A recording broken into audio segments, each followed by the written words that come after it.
ini ya, money and investment for the kingdom of God. Jadi ini yang saya siapkan, tapi ini slide ini masih saya siapkan khusus untuk hari ini karena nanti minggu depan saya akan sambung lagi. Ya, jadi ini untuk yang hari ini. Nah, teman-teman, saya pindahin dulu ya.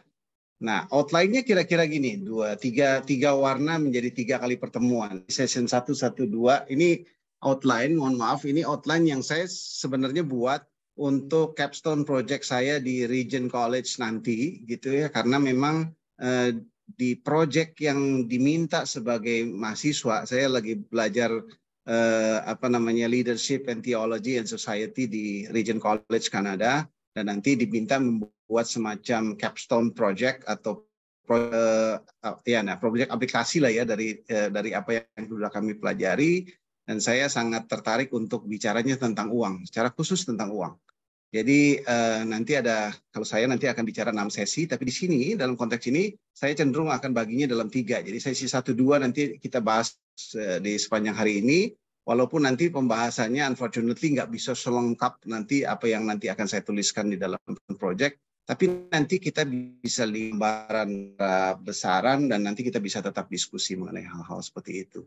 Nanti kita akan sedikit bicara theology of money, what's really about money and wealth, examine the in depth ya, what the Bible has to say about money and why Jesus was so concerned about it. Jadi itu yang kita lihat gitu ya, kenapa Alkitab itu begitu concern soal uang, apa yang dikatakan oleh Alkitab, dan nanti beberapa poin saja nanti kita akan lihat, walaupun mungkin karena saya bilang ada 2000 di Alkitab bicara soal uang dan harta benda gitu ya, dengan wealth, tentunya kita nggak bisa bahas semuanya gitu ya. Tapi kita juga nanti akan coba touch isu, dan ini mungkin di awal-awal kita akan coba touch isu financial mismanagement dari orang-orang Kristen gitu. Jadi nanti kita lihat bahwa ini banyak orang Kristen sebenarnya gagal.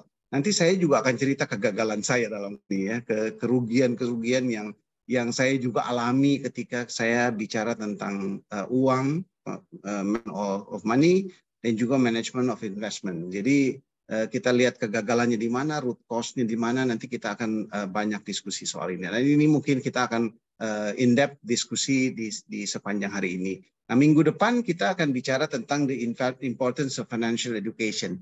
Jadi ini nanti kita akan lihat bahwa kita sebenarnya punya tanggung jawab loh sebagai orang-orang Kristen kalau kita sampai nggak ngerti soal uang, nggak ngerti soal investment, nggak ngerti dalam kaitannya dengan status kita sebagai orang-orang Kristen, nggak ngerti juga apa kata Alkitab soal itu, dan ketika kita mengerti, ya kita juga kemudian punya kewajiban untuk sharing kepada orang lain. Ya, karena banyak sekali di sekeliling kita nih orang-orang yang jatuh karena uang, ditipu karena uang, bangkrut karena uang. Jadi banyak sekali orang-orang Kristen, dan saya setiap kali ketemu kasus-kasus seperti begini, saya sedih gitu. Saya sedih sekali gitu, karena yang ngalamin itu bukan cuma orang yang nggak berpendidikan gitu, yang mengalami itu yang berpendidikan, dan yang lebih sedih lagi yang mengalami itu anak-anak Tuhan gitu. Dan root cause-nya nanti kita lihat bahwa mereka sebenarnya punya alasan kegagalannya itu justru karena keserakahan gitu. Nah, nanti kita juga akan lihat practical guidance and investment debt gitu ya, bagaimana spending, saving. Nah, ini ada hubungannya dengan juga panggilan kerja. Nanti bagaimana kita lihat income kita, expenses kita kayak apa. Nah, ini menarik, nanti minggu depan kita lebih praktis. Jadi kita bisa diskusi tentang investasi di mana nih yang aman nih. Gimana caranya kita bagi-bagi uang, bagaimana kita nabungnya, investasinya, bagaimana kita consume berapa banyak gitu. Jadi kita nanti bisa lebih bijaksana lah kira-kira gitu untuk menggunakan dan kemudian menggunakan uang kita. Nah, nanti sesi yang ketiga kita di sini 5 dan 6 itu akan sedikit bicara tentang offering and giving. Ini sesuatu yang menarik di satu gereja, saya bicara tentang uang, tapi saya harus bikin disclaimer di awal bahwa kita akan bicara uang, tapi saya nggak akan mendorong jemaat untuk kasih persembahan. Gitu. Karena setiap kali gereja atau siapapun nanti bicara uang, ujung-ujungnya kasih persembahan kepada gereja, ujung-ujungnya kasih persembahan. Saya kira saya juga nggak akan mendorong teman-teman untuk kasih persembahan ke perkantas. Ini soal kalau soal Tuhan nanti yang akan menggerakkan saudara-saudara memberi persembahan kepada Karena yang saudara anggap itu penting dan yang Tuhan minta kita kasih itu pergumulan saudara dengan Tuhan. Jadi itu kita akan bicara soal offering, tapi kita juga bicara soal giving sebenarnya. Nah, di sesi ini nanti kita akan lihat bagaimana Alkitab bicara soal giving and offering gitu ya. Untuk melihat to comprehend God's full blessing on all people, especially the poor. Jadi kita bisa melihat bagian-bagian ini lebih menarik ya, karena isu ini masih tetap jadi major issue di dalam komunitas-komunitas Kristen. Nah, yang nggak kalah pentingnya di bagian akhir nanti kita akan bicara soal money and mission. Money and mission itu kemudian menjadi bagian yang luar biasa, menarik sekali. Nanti kita akan lihat bahwa bagaimana ketika kita Tuhan percayakan kepada kita uang dan kita bisa miliki ya, kekayaan gitu, itu punya peran besar dalam konteks misi. Nah, di dalam konteks ini kita juga termasuk workplace mission. Nah, teman-teman di sini kan kebanyakan ada di workplace gitu. Bagaimana dengan misi di workplace? Bagaimana dengan misi di daerah-daerah, di desa-desa? Bagaimana dengan misi itu? Bagaimana kita bisa terlibat di dalamnya? People may not be able to participate directly in the mission, but their financial support can help. Jadi kita mungkin saja tidak perlu gitu ya. Saya mau bisa banyak cerita. Saya sekarang terlibat di Papua Ministry gitu ya. Nah, Papua Ministry pelayanan kepada anak-anak Papua. Nah, tapi kami nggak pernah ke Papua. Jadi sebenarnya kita bisa melayani Papua tanpa harus ke Papua. Nah, kita bisa nggak direct pergi ke sana, tapi kita tetap bisa melayani orang-orang Papua. Caranya gimana? Kita kumpulin uang, kasih beasiswa. Kita kumpulin uang, support mereka. Kalau di Papua Ministry, kita selain support untuk memberikan beasiswa, kita juga support dengan pembinaan kerohanian. Nah, sehingga ini jalan bersama-sama, mereka tetap bisa kuliah, tapi kita juga bisa kasih pembinaan dari sisi rohanian. Nah, kira-kira ini 3 sesi yang nanti akan kita bahas sama-sama. Saya berharap sekali kita bisa hadir dan bisa contribute ya. Saya justru ini mungkin something new buat banyak orang.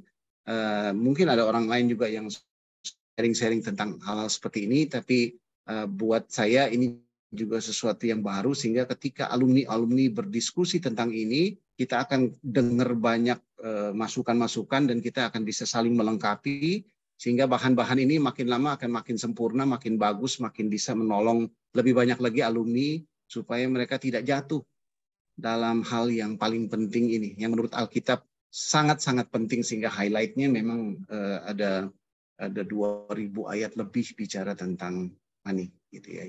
Jadi kira-kira itu teman-teman sekalian. Nah, saya akan mulai dengan contoh kasus ya. Nanti ini saya mau cerita dulu. Jadi teman-teman nanti mohon izinkan saya untuk minta waktu setelah saya sharing tentang kasus ini kepada teman-teman sekali. Kita ada berapa orang kira-kira Lusa di yang hadir? Ini ada 60, Bang. Ada 60 ya. Termasuk. Kalau boleh ya, nanti teman-teman sekalian nggak usah merasa nggak nyaman gitu ya, kan kita mau diskusi. Saya kalau boleh nanti minta izin untuk teman-teman dibagi dalam kelompok-kelompok, mungkin sekitar 3 orang per kelompok gitu ya. Nanti diskusi sekitar 10 menit saja tentang kasus ini. Nanti saya akan ceritakan kasusnya.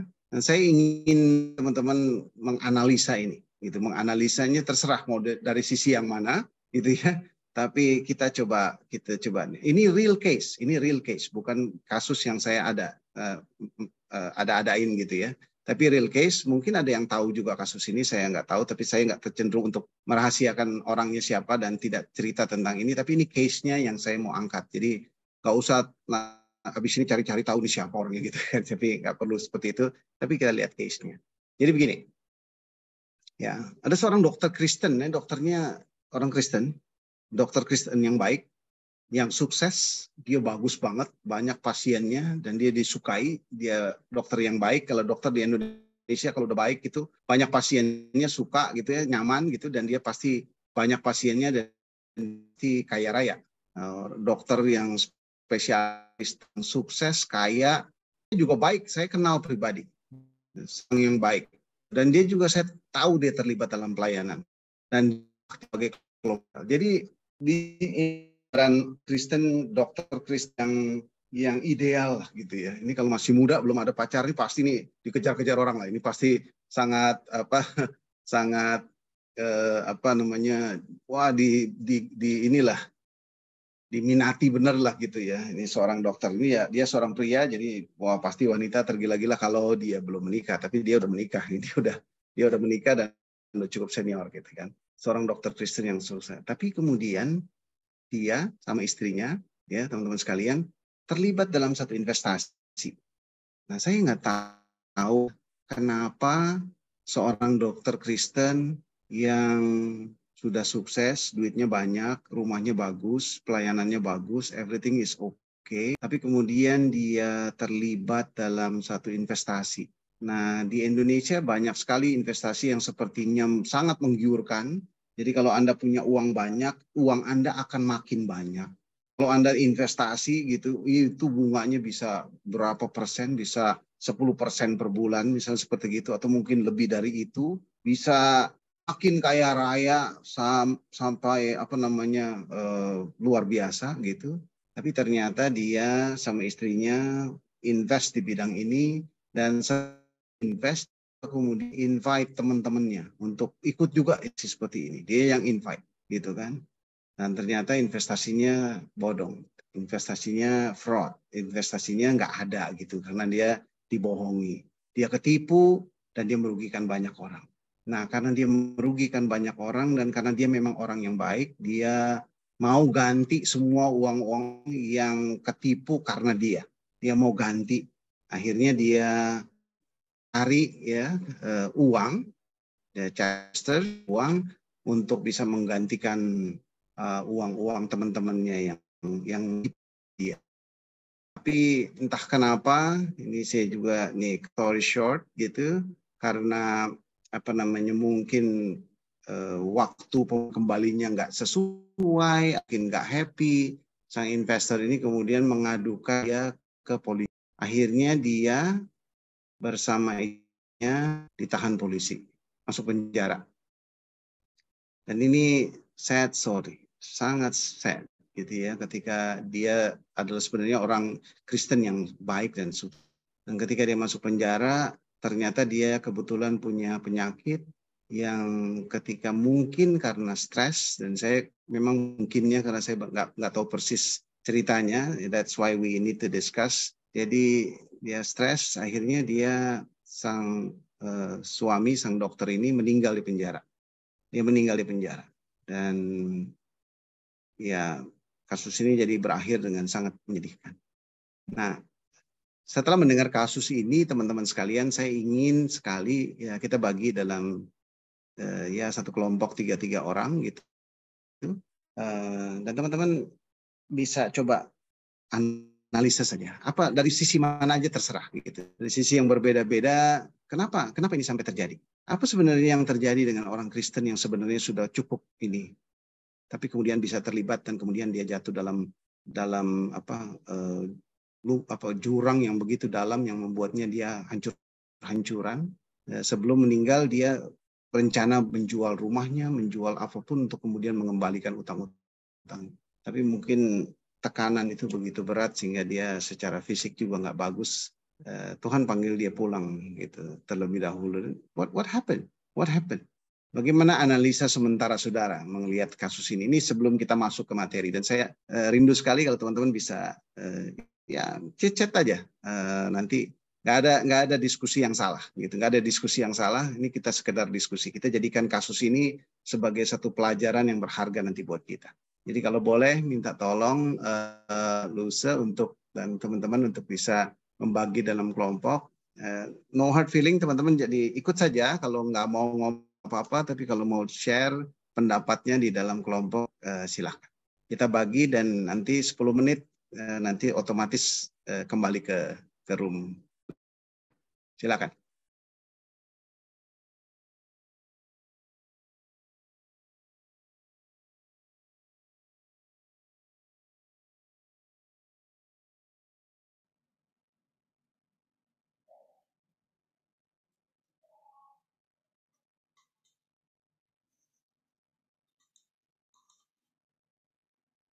Oke, Bang. Sudah, Bang.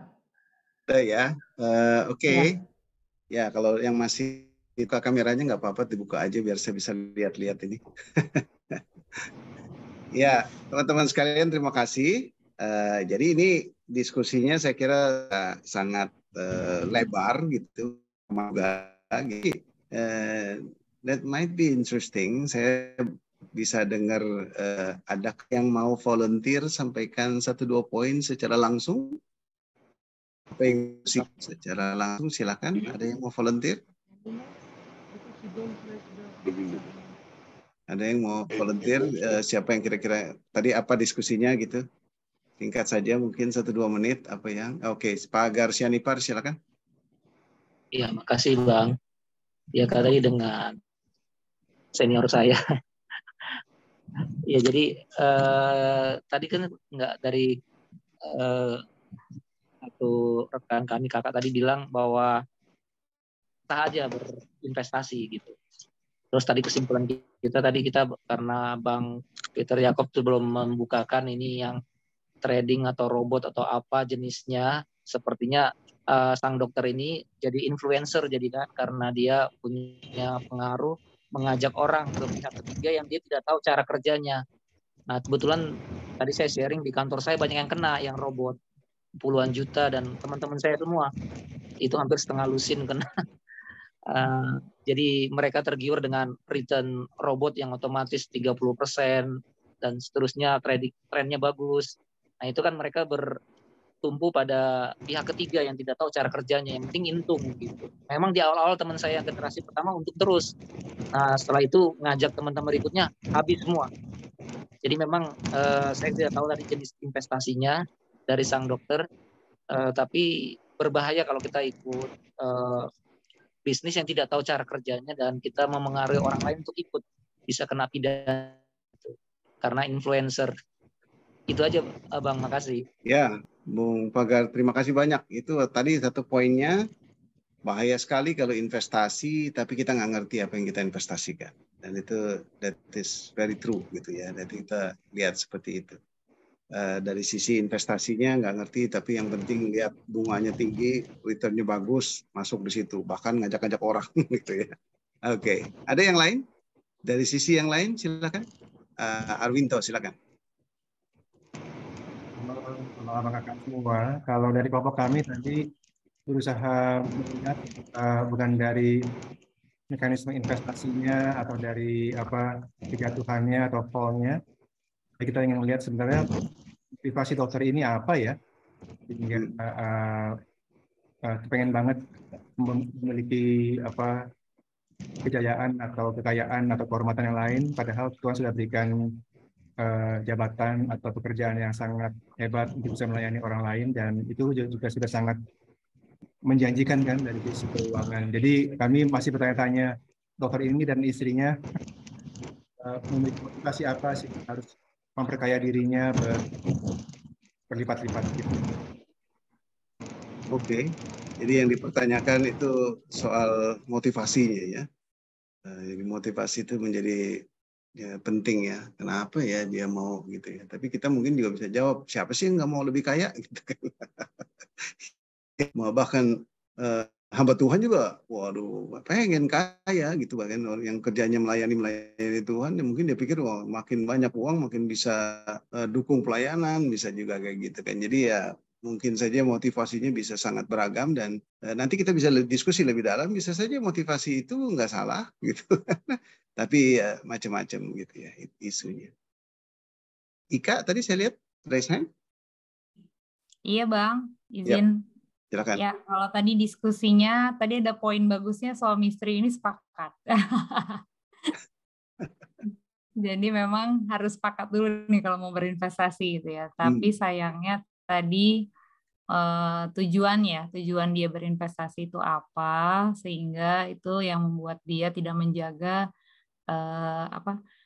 emosi dalam berinvestasi gitu. Jadi makanya gali-gali sampai tadi mau jual sana sini gitu ya. Dan apakah mereka menguji investasi itu dalam tanda kutip tujuan tadi ya untuk nama Tuhan dengan investasi itu ya sah-sah saja memang, tapi tujuan goalnya untuk apa?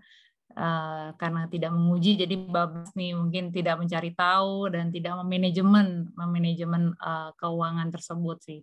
Mungkin itu Bang. Ya, menguji gitu ya. Tapi kita ini orang Kristen kan seringkali percaya ya kalau nanti ada senior kita yang hebat udah masuk, ya kita ikut-ikutan masuk. Jadi kita nggak menguji tapi karena ngelihat ada orang yang kita percaya masuk gitu kan. Nah itu bahaya juga gitu ya. Saya harus jaga diri saya juga nih. Jangan-jangan kalau saya investasi saya nggak cerita orang, nanti orang ikutin saya terus rugi semua gitu. Itu juga bisa jadi problem juga ya gitu.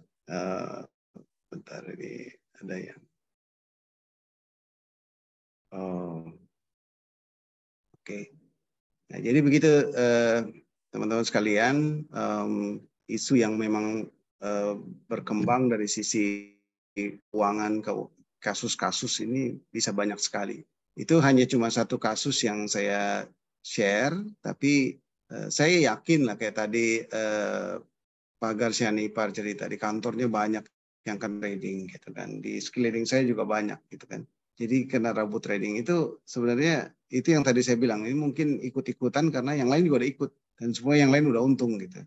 Ya, cuman masuk terakhir ditutup gitu kan.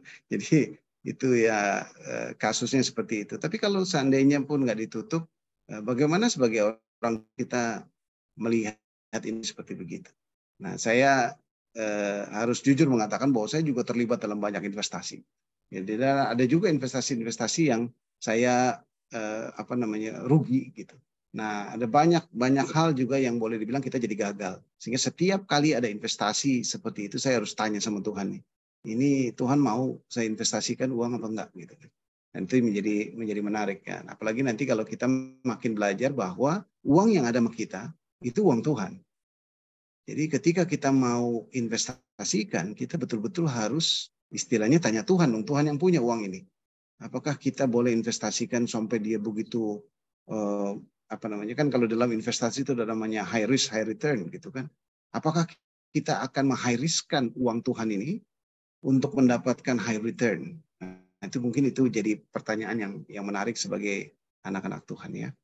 Nah, saya kembali share screen saya dan kita akan bicara tentang sekarang teologi uang. Jadi paling tidak ini beberapa isu yang saya ingin ajak kita memikirkan gitu ya.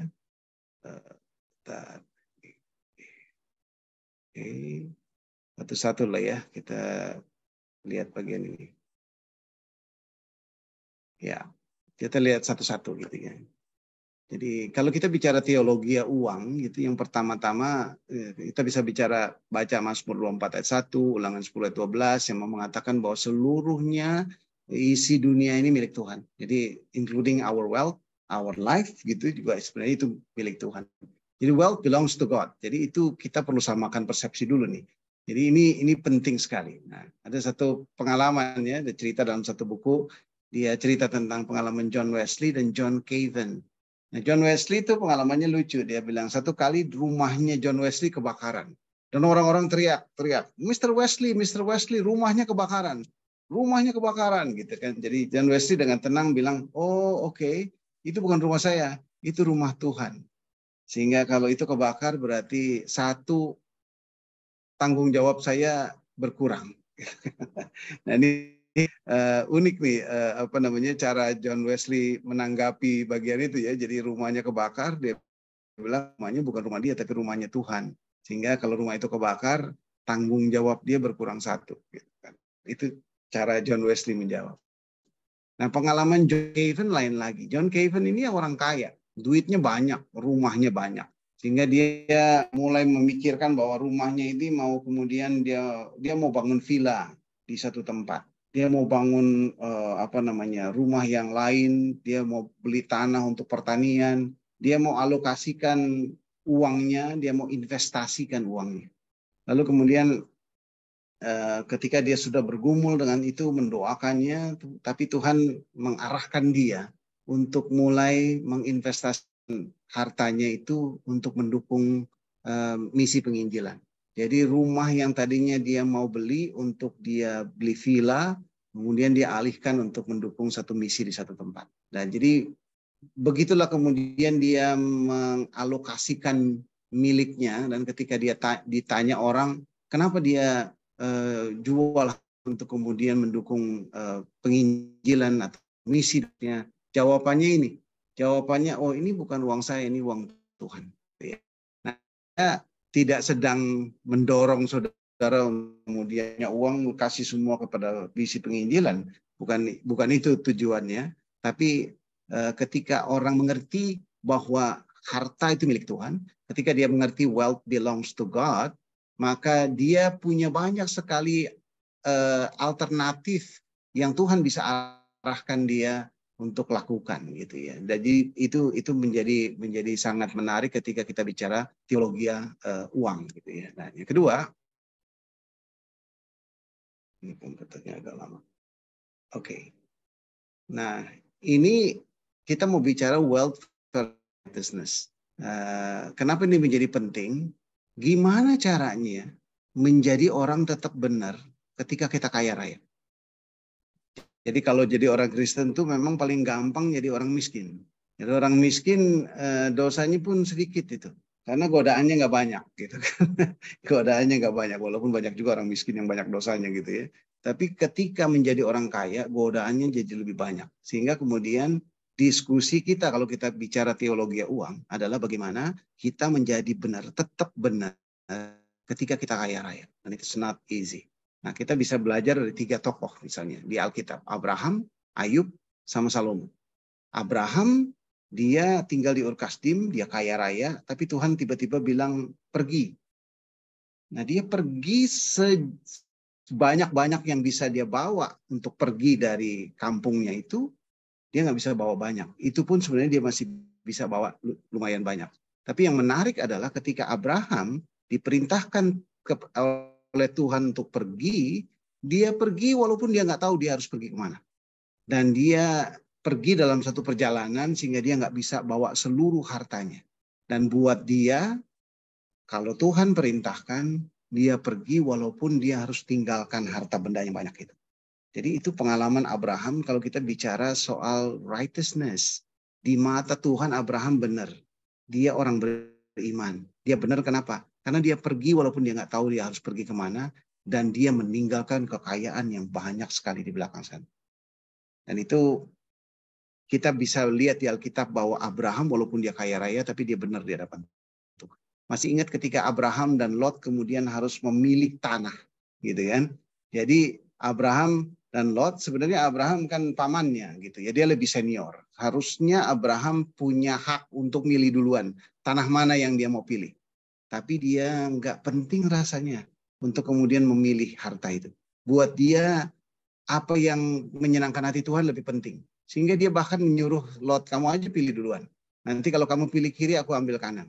Gitu kan. Jadi itu yang dia minta kepada Lot, lalu Lot memilih tanah yang memang subur, ya, yang bagus, yang kelihatannya banyak menghasilkan, sehingga sementara Abraham memilih tanah yang tidak subur dan yang mungkin tandus. Tapi disitulah kemudian kita melihat bahwa Abraham tidak melekat hatinya pada harta itu. Dia lebih melekat kepada Tuhan. Nah, Ayub juga sama. Ketika kita mau melihat pengalaman Ayub, kita tahu bahwa di awal-awal kitab Ayub Tuhan mengatakan bahwa memang Ayub ini orang saleh. Nggak ada orang yang lebih saleh dari Ayub. Jadi kira-kira gitu ya. Tapi ketika kemudian pengalaman demi pengalaman, ketika Tuhan layakkan dan bolehkan ambil tuh semua hartanya bahkan keluarganya, Ayub tidak mengutuki Tuhan. Dan dia bilang bahwa aku lahir telanjang, jadi terpujilah nama Tuhan. Jadi dia tidak menganggap kekayaan itu miliknya sendiri, dan dia tidak mau hidupnya menjadi tidak benar hanya karena hartanya. Bahkan ketika istrinya yang sehari-hari dekat dengan dia mendorong dia untuk mengutuki Tuhan, dia tetap melakukan apa yang benar. Jadi wealth versus righteous ini kita lihat di contoh Abraham dan Ayub. Dan bahkan Salomo ketika dia menjadi raja, dia dikasih kesempatan untuk memilih. Dia tidak milih harta. Dia milih hikmat. Dia tidak memilih harta, dia pilih hikmat. Nah, kalau kita mau belajar dari 3 tokoh ini, kita belajar dari 3 tokoh yang istimewa ini, kita akan belajar soal righteousness. Bagaimana kita bisa benar di hadapan Tuhan. Walaupun yang kita hadapi ini isu uang. Ya. Nah, contoh dalam Alkitab ini memang contoh yang sangat luar biasa. Tapi saya mau mengatakan juga bahwa di Alkitab akan begitu pengalaman di mana akhirnya orang gagal menjadi righteous, gagal menjadi benar hanya karena uang.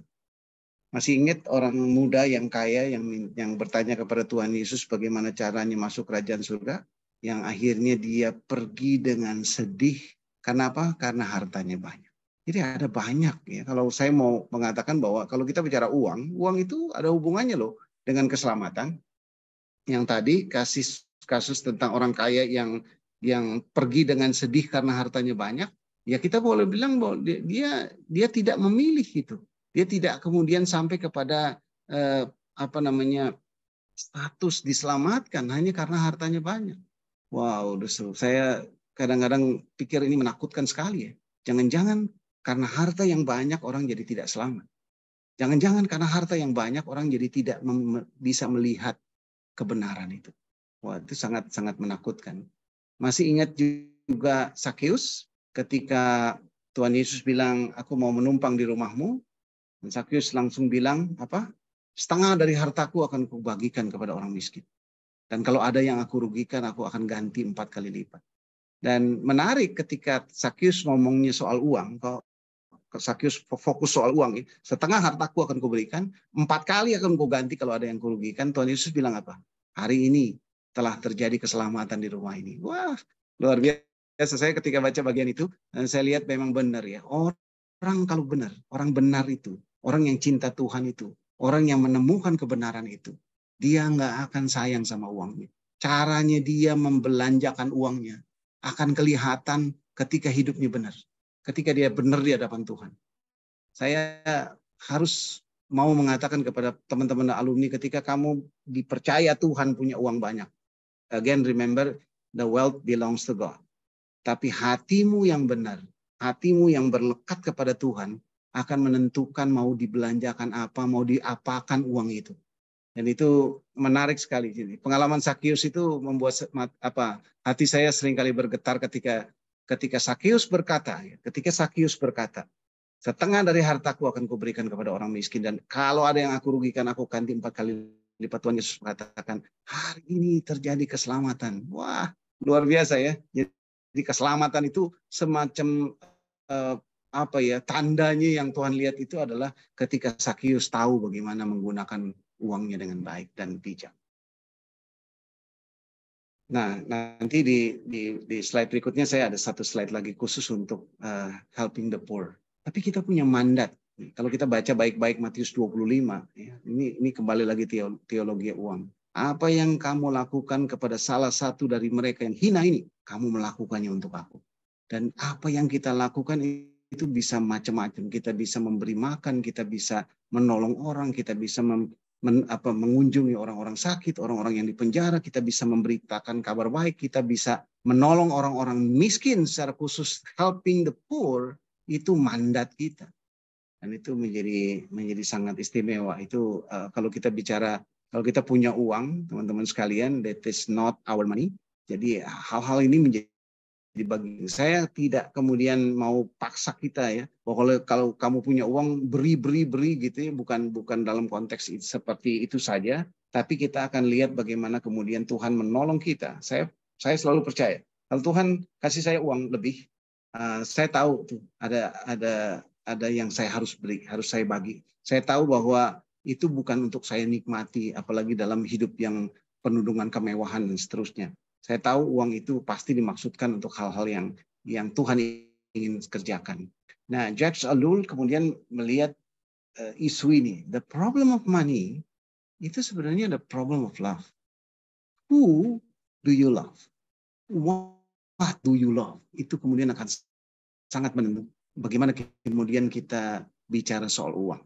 Jadi jangan bicara uang kalau kita nggak bisa kemudian masuk ke dalam diri kita sendiri untuk mengerti who do you love the most gitu ya. Jadi siapa yang kita kasihi. Jadi soal kasih ini menjadi sangat menentukan the way we spend our money. the way we invest our money, the way we save the money. Jadi itu kemudian menjadi penting. Ini kalau kita bicara teologi uang, nanti akan lebih banyak lagi isu, karena saya bilang tadi ada 2000-an ayat tentang uang di Alkitab, sehingga kalau bicara teologi uang begitu luar biasanya cerita tentang uang dan bagaimana Tuhan Yesus menggunakan itu. Nanti saya akan bagikan beberapa ayat yang terkait dengan perumpamaan Tuhan Yesus, dan itu amazing, luar biasa ketika Tuhan bisa bicara soal uang, dan saya rindu sekali kita sama-sama belajar itu. Dan ini hari ini mungkin hanya cipratan-cipratan saja yang bisa saya bagikan, dan mudah-mudahan ada paham teman bisa catat, nanti kemudian pelajari lebih lanjut, renungkan lebih lanjut, nikmati lebih lanjut. Ini kekayaan yang sangat luar biasa.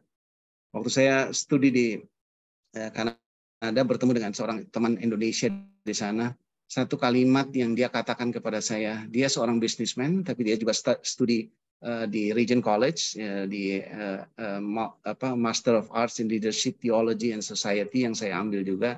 Dan ketika ketemu dengan dia, kami ketemu sama-sama, lalu kemudian dia bilang, saya makin kagum sama firman Tuhan. Dengan studi itu, waktu dia bilang, wah saya makin kagum dengan firman Tuhan, luar biasa gitu, makin terheran-heran dia lihat bagaimana begitu luar biasanya kebenaran firman Tuhan. Dan saya sampaikan ini kepada alumni, kalau Anda di kehidupan Anda tidak mengalami itu ya, ketika baca firman menjadi terkagum-kagum akan luar biasanya. Dan memang susah kalau baca Alkitab aja. Saya bukan anti Anda baca Alkitab dari awal sampai akhir, tapi ketika Anda baca Alkitab awal sampai akhir, tapi terus kemudian nggak ngerti apa-apa, kita tetap butuh tools untuk menolong kita lewat buku, mungkin lewat diskusi, mungkin perlu kuliah teologi ya gitu. Sekarang ini alumni yang kuliah teologi bukan sesuatu yang baru gitu. Banyak sekali. Saya banyak ketemu teman ya yang memang ambil mungkin cuti 1 tahun kah untuk kemudian secara khusus belajar teologi. Dia belajar teologi bukan untuk jadi pendeta, bukan untuk kemudian terjun dalam dunia pelayanan, tidak. Dia kembali lagi ke dunia kerjanya. Dia kembali lagi jadi businessman, dia kembali lagi jadi pegawai negeri, dia kembali lagi jadi orang-orang yang mengerjakan tugas sehari-harinya, tapi dia sudah belajar teologi. Karena apa? Satu hal yang saya sangat yakin adalah ketika dia belajar itu, dia melihat tuh luar biasa kekayaan dan keindahan firman Tuhan itu. Lalu kemudian teologi uang itu juga bicara soal contentment versus greed. Jadi soal rasa cukup sama serakah ini. Dan kita lihat ya nanti teman-teman yang tadi diskusi pasti sudah lihat banyak kasus. Jadi kasus investment, jadi bukan cuma orang umum ya, banyak orang Kristen juga terlibat, rugi dan macam-macam. Jadi kalau kita lihat lagi akarnya apa nih? Apakah karena merasa nggak cukup? Tadi siapa tadi yang di chat room mengatakan bahwa dokter dan istrinya mungkin merasa nggak cukup gitu. Padahal dia adalah dokter yang sukses. Padahal dia orangnya, duitnya banyak.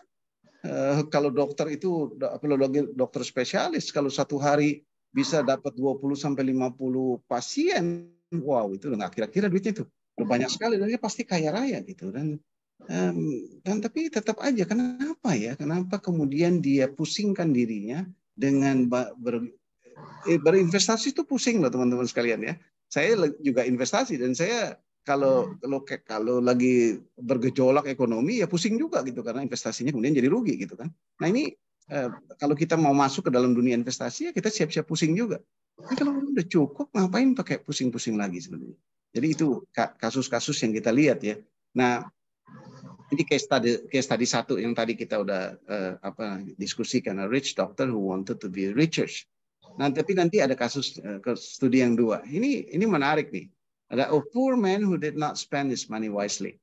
Ada seorang Kristen, dia nggak kaya, mungkin lebih cenderung miskin. Dia tinggal di Zambia sana. Ini case yang saya baca dalam satu buku. Dia tinggal di Zambia sana di Afrika. Lalu orang ini miskin, tapi dia beli motor. Dia beli motor yang sebenarnya uang beli motor itu bisa menghidupi istri dan anaknya selama setahun. Ya, dia beli motor sehingga istri dan anaknya nggak bisa makan. Kan cuma itu uangnya. Uang yang dia punya itu bukan untuk dibelikan makanan buat anak istrinya selama setahun, tapi dia belikan motor. Dan ini buat dia motor itu penting banget. Buat dia motor itu sebagai gelambang prestisnya dia. Motor itu kemudian menjadi membuat dia menjadi seorang laki-laki, kira-kira begitu ya. Jadi ada orang-orang yang memang kemudian, mungkin ini cerita Zambia ini cerita yang ekstrim. Tapi bagaimana teman-teman melihat diri kita sendiri gitu? Ketika kita spend our money, do we spend it wisely? Apakah kemudian kita menggunakan uang yang seharusnya untuk anak sekolah, harusnya untuk biaya sakit misalnya, harusnya untuk kemudian beli kecukupan makanan dan sebagainya, tapi kita pakai untuk hal yang tidak penting, tapi kemudian lebih penting untuk gengsi kita. Dan itu menjadi hal yang luar biasa. Itu kasus-kasus yang memang yang terjadi. Nah ini tadi yang di atas di bagian D, the mandate of the help the poor, saya kutip dari Agustinus mengatakan begini, that bread which you keep belongs to the hungry. Jadi roti yang kamu simpan itu sebenarnya milik orang miskin. That coat which you preserve in your wardrobe to the naked. Jadi baju-bajumu, jaket-jaketmu yang kamu simpan di lemarimu begitu banyak, itu sebenarnya milik orang-orang yang telanjang. Those shoes which are rotting in your possession to the shoeless. Banyak sepatumu ada di mana-mana itu sampai dia kering, sampai dia nggak bisa lagi dipakai. Padahal sebenarnya itu sebenarnya milik dari orang-orang yang nggak punya sepatu. That gold which you have hidden in the ground to the needy. Banyak hartamu, emasmu yang kamu simpen, tapi sebenarnya itu adalah milik dari orang-orang yang membutuhkan. Wherefore, as often as you are able to help others and refuse, so often that you do them wrong. Jadi kalau kita betul-betul tahu ya, bahwa kita harus menggunakan segala sesuatu yang kita punya untuk menolong orang lain dan kita menolak melakukannya, di situ justru kita melakukan kesalahan. Nah, saya akan masuk ke teologi uang dalam konteks perumpamaan Tuhan ini. Tapi kalau seandainya saya mau berhenti di sini dulu, saya berhenti untuk kemudian seandainya in case you have questions atau tanggapan, ini menarik mungkin komen ya, karena kalau pertanyaan saya kira belum banyak yang bisa diajukan pertanyaan gitu, apalagi pertanyaan-pertanyaan yang sifatnya praktis gitu ya. Tapi kalau ada silakan. Tapi kalau mungkin ada yang mau komen dengan apa yang tadi disampaikan, saya kira banyak prinsip-prinsip yang agak unik gitu ya. Tapi kalau you are interested, saya happy to open any questions or any inputs. Silakan, adakah yang mau komen? Kalau yang itu tadi udah coret-coret, ada yang mungkin nggak menarik ya. Pagar, Sianik Pak, silakan. Terima kasih Bang. Saya mau tanya Bang terkait kan konteks Alkitab zaman orang Yahudi itu kan tentunya beda dengan zaman kita. Tapi ada satu hal yang saya terpukau dengan bagaimana budaya orang Yahudi itu, Tuhan memimpin mereka yang ada tahun Yobel, tahun pembebasan hutang, kemudian Ruth artinya bisa survive akhirnya sebagai janda miskin, kan dia bisa memungut jelai, jadi tidak mereka punya mekanisme begitulah.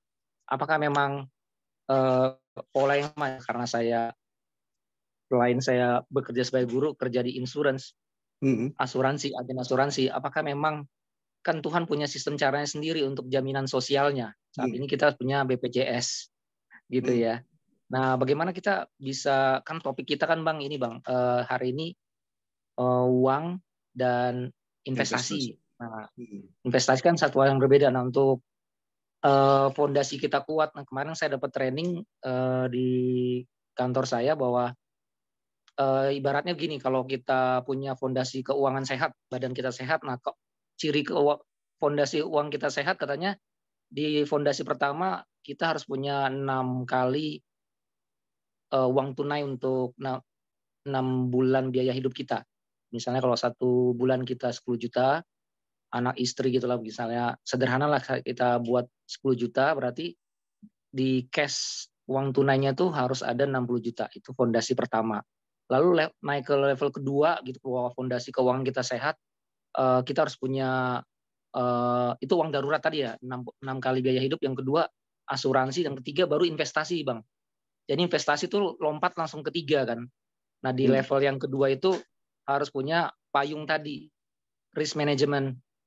Nah di bangsa Israel kan punya risk management yang mereka nggak punya asuransi, tapi bagaimana bisa survive si Ruth, dan banyaklah bangsa Israel yang miskin itu bisa hidup, semua panen tuh nggak boleh dibabat semua kan. Dan ada tahun pembebasan hutang, tahun ke-7, tahun Jobel tadi ya.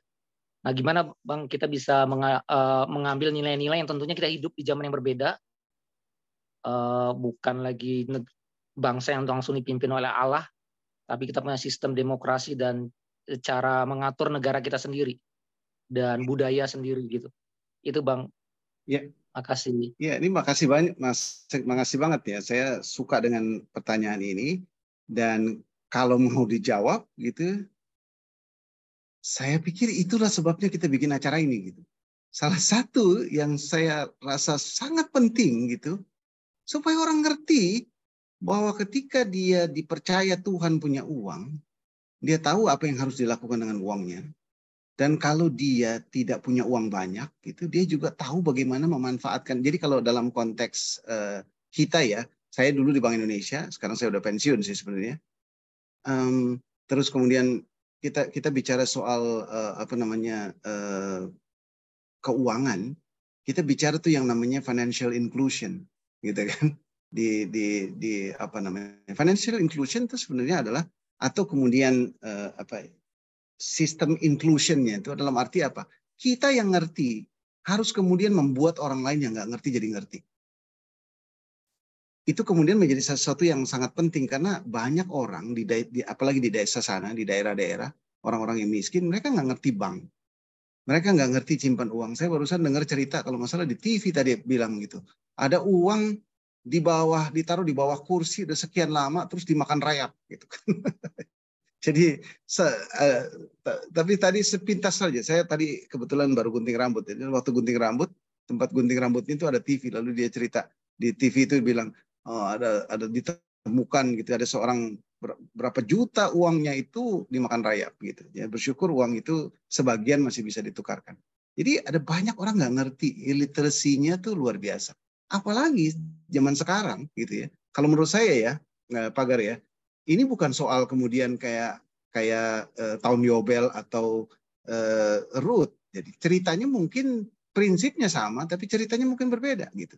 Sekarang ini kita harus, ya, alumni yang pintar ini harus kemudian mendidik keluarganya baik-baik, atau mendidik orang-orang di sekitarnya yang nggak ngerti soal uang ini dengan baik. Dulu saya semangat banget mau masuk ke tempat-tempat tertentu seperti OJK itu untuk mendidik banyak orang supaya dia ngerti. Sekarang itu ya, kayak tadi investasi bodong itu sebenarnya adalah keserakahan yang dimiliki orang, tapi dia illiterate gitu. Tapi dia nggak ngerti. Dan prinsip investasi di mana-mana kita juga udah tahu bahwa kita tidak boleh investasi dimanapun yang tidak kita mengerti. Kalau Anda nggak ngerti saham, jangan masuk ke saham. Kalau Anda nggak ngerti SBN, walaupun itu aman, tapi nggak usah masuk ke SBN kalau Anda nggak ngerti. Kalau Anda nggak ngerti investasi di bidang apapun, ada orang yang punya uang banyak, lalu kemudian temannya mau investasi tanam mungkin bikin ternak babi di satu tempat misalnya begitu. Tapi dia nggak sama sekali tahu apapun tentang babi, tentang ternak dan sebagainya. Hanya percaya sama temannya. Bolehkah investasi begitu? Menurut saya nggak boleh. If you wanna invest on something, you need to understand. Kalau enggak sih jangan. Kalau sama seperti you are spending something in mission gitu ya. Kalau kita cuma kasih persembahan begitu saja, menurut saya itu juga nggak bijaksana. Kalau kita mau dukung misi, ngerti misinya, masuk di sana, tanya lebih dalam, mengerti, supaya hati kita pun masuk di situ. Sehingga uang yang mau kita kasih ke satu misi, nggak cuma kasih begitu aja. Kalau saya merasa orang-orang yang punya uang tapi malas memikirkan misi, hanya kasih persembahan begitu aja, itu nggak bertanggung jawab. Tapi orang yang bertanggung jawab adalah orang yang tanya benar misinya untuk apa. Ini kemana lari uangnya? Ini siapa? Apa yang terjadi? Apa yang terjadi? Bagaimana masyarakat belum kenal Injil? Kenapa nggak kenal Injil? Kenapa nggak ada pendeta? Kenapa nggak ada pelayanan di sana? Kenapa nggak ada KKR dan sebagainya? Jadi kita tanya, lalu kemudian kita kita kasih uang kita. Mungkin kita lihat ada gereja-gereja yang membutuhkan, perlu dibangun dan sebagainya. Datengin, kita ketemu sama mereka. Jadi gitu ya. Kemarin saya baru ketemu, dibawa Bang El Yunus Gulo ke satu gereja di Sumatera sana, gitu, di Samosir, di daerah namanya Sidihoni. Lalu saya juga pergi ke sana ya. Jadi ada gereja yang kemudian letaknya di puncak bukit gitu ya. Untuk ke gerejanya itu aja naiknya setengah mati juga gitu kan. Di tengah-tengahnya ada kerbau dan sebagainya gitu ya. Naik sampai di sana. Sampai di sana gerejanya kecil dan kurang terawat, temboknya belum dirapihkan, belum dicat dan sebagainya. Dan kita lihat itu bisa jadi semacam satu contoh gitu, bahwa kalau ada gereja bagus berdiri di puncak bukit, itu bisa menjadi satu ikon tersendiri, bisa jadi trademark, bisa menarik lebih banyak orang datang kepada gereja. Dan kita juga lihat gereja ini, kalau gereja di Samosir, kalau Bapak Ibu tahu ya, orang-orang Batak pasti tahu, di sana HKBP khususnya yang di desa-desa, itu satu pendeta menangani beberapa gereja. Jadi di gereja yang kami kunjungi itu, pendetanya baru akan berkhotbah 1 kali dalam 1,5 bulan. Jadi 6 ibadah, karena pendetanya keliling-keliling di 6 gereja resortnya, maka dia baru bisa sampai ke gereja itu di minggu yang ke-6. Nanti dia khotbah lagi 6. Jadi sepanjang minggu 1 sampai minggu 5, ya, yang khotbah itu para majelis jemaat. Dan banyak majelis jemaat nggak pernah mendapat pendidikan apa-apa tentang teologi. Jadi Anda bisa bayangin kayak apa seperti itu. Nah, maksud saya cerita seperti begini supaya teman-teman lihat, kalau if you want to support the mission, kalau kita mau support mission, you know exactly what you're doing. Sama seperti ketika kita investasi. You know exactly what you're doing. Kenapa? Karena ini bukan uangmu, ini uang Tuhan. Gitu kan. Jadi poin menjawab Pagar tadi, salah satu yang mau kita lakukan adalah untuk mendidik orang ngerti tentang investasi, ngerti tentang the way we spend money, ngerti tentang digitalisasi zaman sekarang, ngerti tentang e-money, ngerti tentang transfer dengan menggunakan mobile banking dan sebagainya. Jadi sekarang mau berkembang lagi, nanti ke depan ada yang namanya digital rupiah misalnya begitu. Ini cepat sekali, dan di sekeliling kita banyak orang yang nggak ngerti dan mungkin nggak mau mengerti juga gitu. Jadi mungkin ini hal-hal yang penting yang bisa kita lakukan. Tapi when you understand something, dan kita terbuka. Kemarin saya saat teduhnya dari Yesaya 61 itu bagaimana kita bisa menolong orang-orang yang menderita gitu. Bisa menolong orang-orang yang menderita. Nah, kalau teman-teman lihat bagaimana kemudian menolongnya, ini menarik. Jadi sekali lagi sebenarnya ketika kita masuk ke dunia-dunia seperti begini, kita harus banyak berdoa supaya Tuhan buka mata kita melihat banyak hal. Dan amazingly nanti itu akan menjadi hal yang istimewa, di mana Tuhan juga menolong kita untuk memberikan banyak dukungan ya, secara finansial dan secara macam-macam. Tapi kalau kita nggak punya uang cukup banyak untuk dukung secara finansial, saya juga punya pengalaman gitu ya, bahwa kita mungkin bisa jadi orang-orang yang kemudian menjembatani orang-orang tertentu gitu. Ada teman saya pintar sekali kemudian cari dana. Dia kalau ada kebutuhan tersebut, dia kebutuhan tertentu, lalu kemudian dia kontak orang-orang tertentu, lalu kemudian dana terkumpul, lalu kemudian bisa membantu. Dia sendiri nggak punya uang, tapi dia punya banyak relasi. Dia bisa hubungi orang, dia bisa sharingkan kebutuhan-kebutuhan tertentu, lalu kemudian dia bisa bagi. So we can do a lot of things, dan isu tentang uang ini menjadi isu yang menurut saya sangat-sangat besar gitu ya. Dan kalau saya bilang sih, ketika lihat Matius 25 mengatakan ya, apa yang kamu lakukan kepada salah satu dari yang hina ini, kamu melakukannya untuk aku. I think it's all enough. Gitu, ketika kita melihat apa, saya tentunya sama ya, kita kemudian melihat apa yang saya mau lakukan apapun untuk Tuhan Yesus gitu kan. Dan yang mau kita lakukan ya menolong orang miskin, menolong orang yang lapar gitu kan. Nah, itu salah satu yang bisa kita lakukan. Jadi saya kira prinsipnya ada, tapi dunia kita sudah begitu dinamis berubah, dan kita harus catch up. Dan saya suka karena di sini persekutuan alumni. Saya lagi nggak bicara di gereja yang heterogen.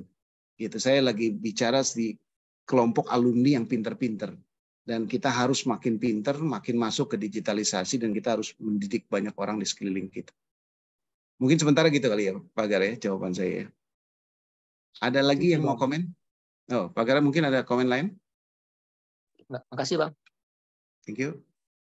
Ada yang mau tambah komen? Silakan. Ini ada pertanyaan dari Olowan, izin Bang. Ini nggak apa-apa ya Lucy ya, saya sambil jalan aja. Agnes, saya ngambil peran kamu kayaknya nih. Nggak apa-apa ya? Ya, nggak apa-apa. Ada satu lagi tadi Bang Arwinto juga resen. Oh ya, Arwin, saya baca ini dulu. Izin Bang untuk bertanya, tidak kasih perpuluhan berdosakah? Bolehkah perpuluhan dikasih di luar gereja, misalnya ke perkantas, mohon pencerahannya? Ini kayaknya yang jawab Bang Eli kali ya. Bang Eli Yunus jawab bagian ini nanti ya. Apa namanya? Oke Bang Eli ya, nanti dijawab bagian ini. Boleh nggak kasih persembahan perpuluhannya nggak ke gereja tapi ke perkantas gitu ya. Nanti dijawab Bang Eli. Mungkin apa namanya setelah Arwinto. Jadi saya kasih kesempatan Bang Eli siap-siap jawabannya. Arwinto silakan. Ya, makasih Bang buat kesempatannya. Saya mau menanyakan, kan konsep sekarang kan orang bilang being good is not enough, harus become great. Jadi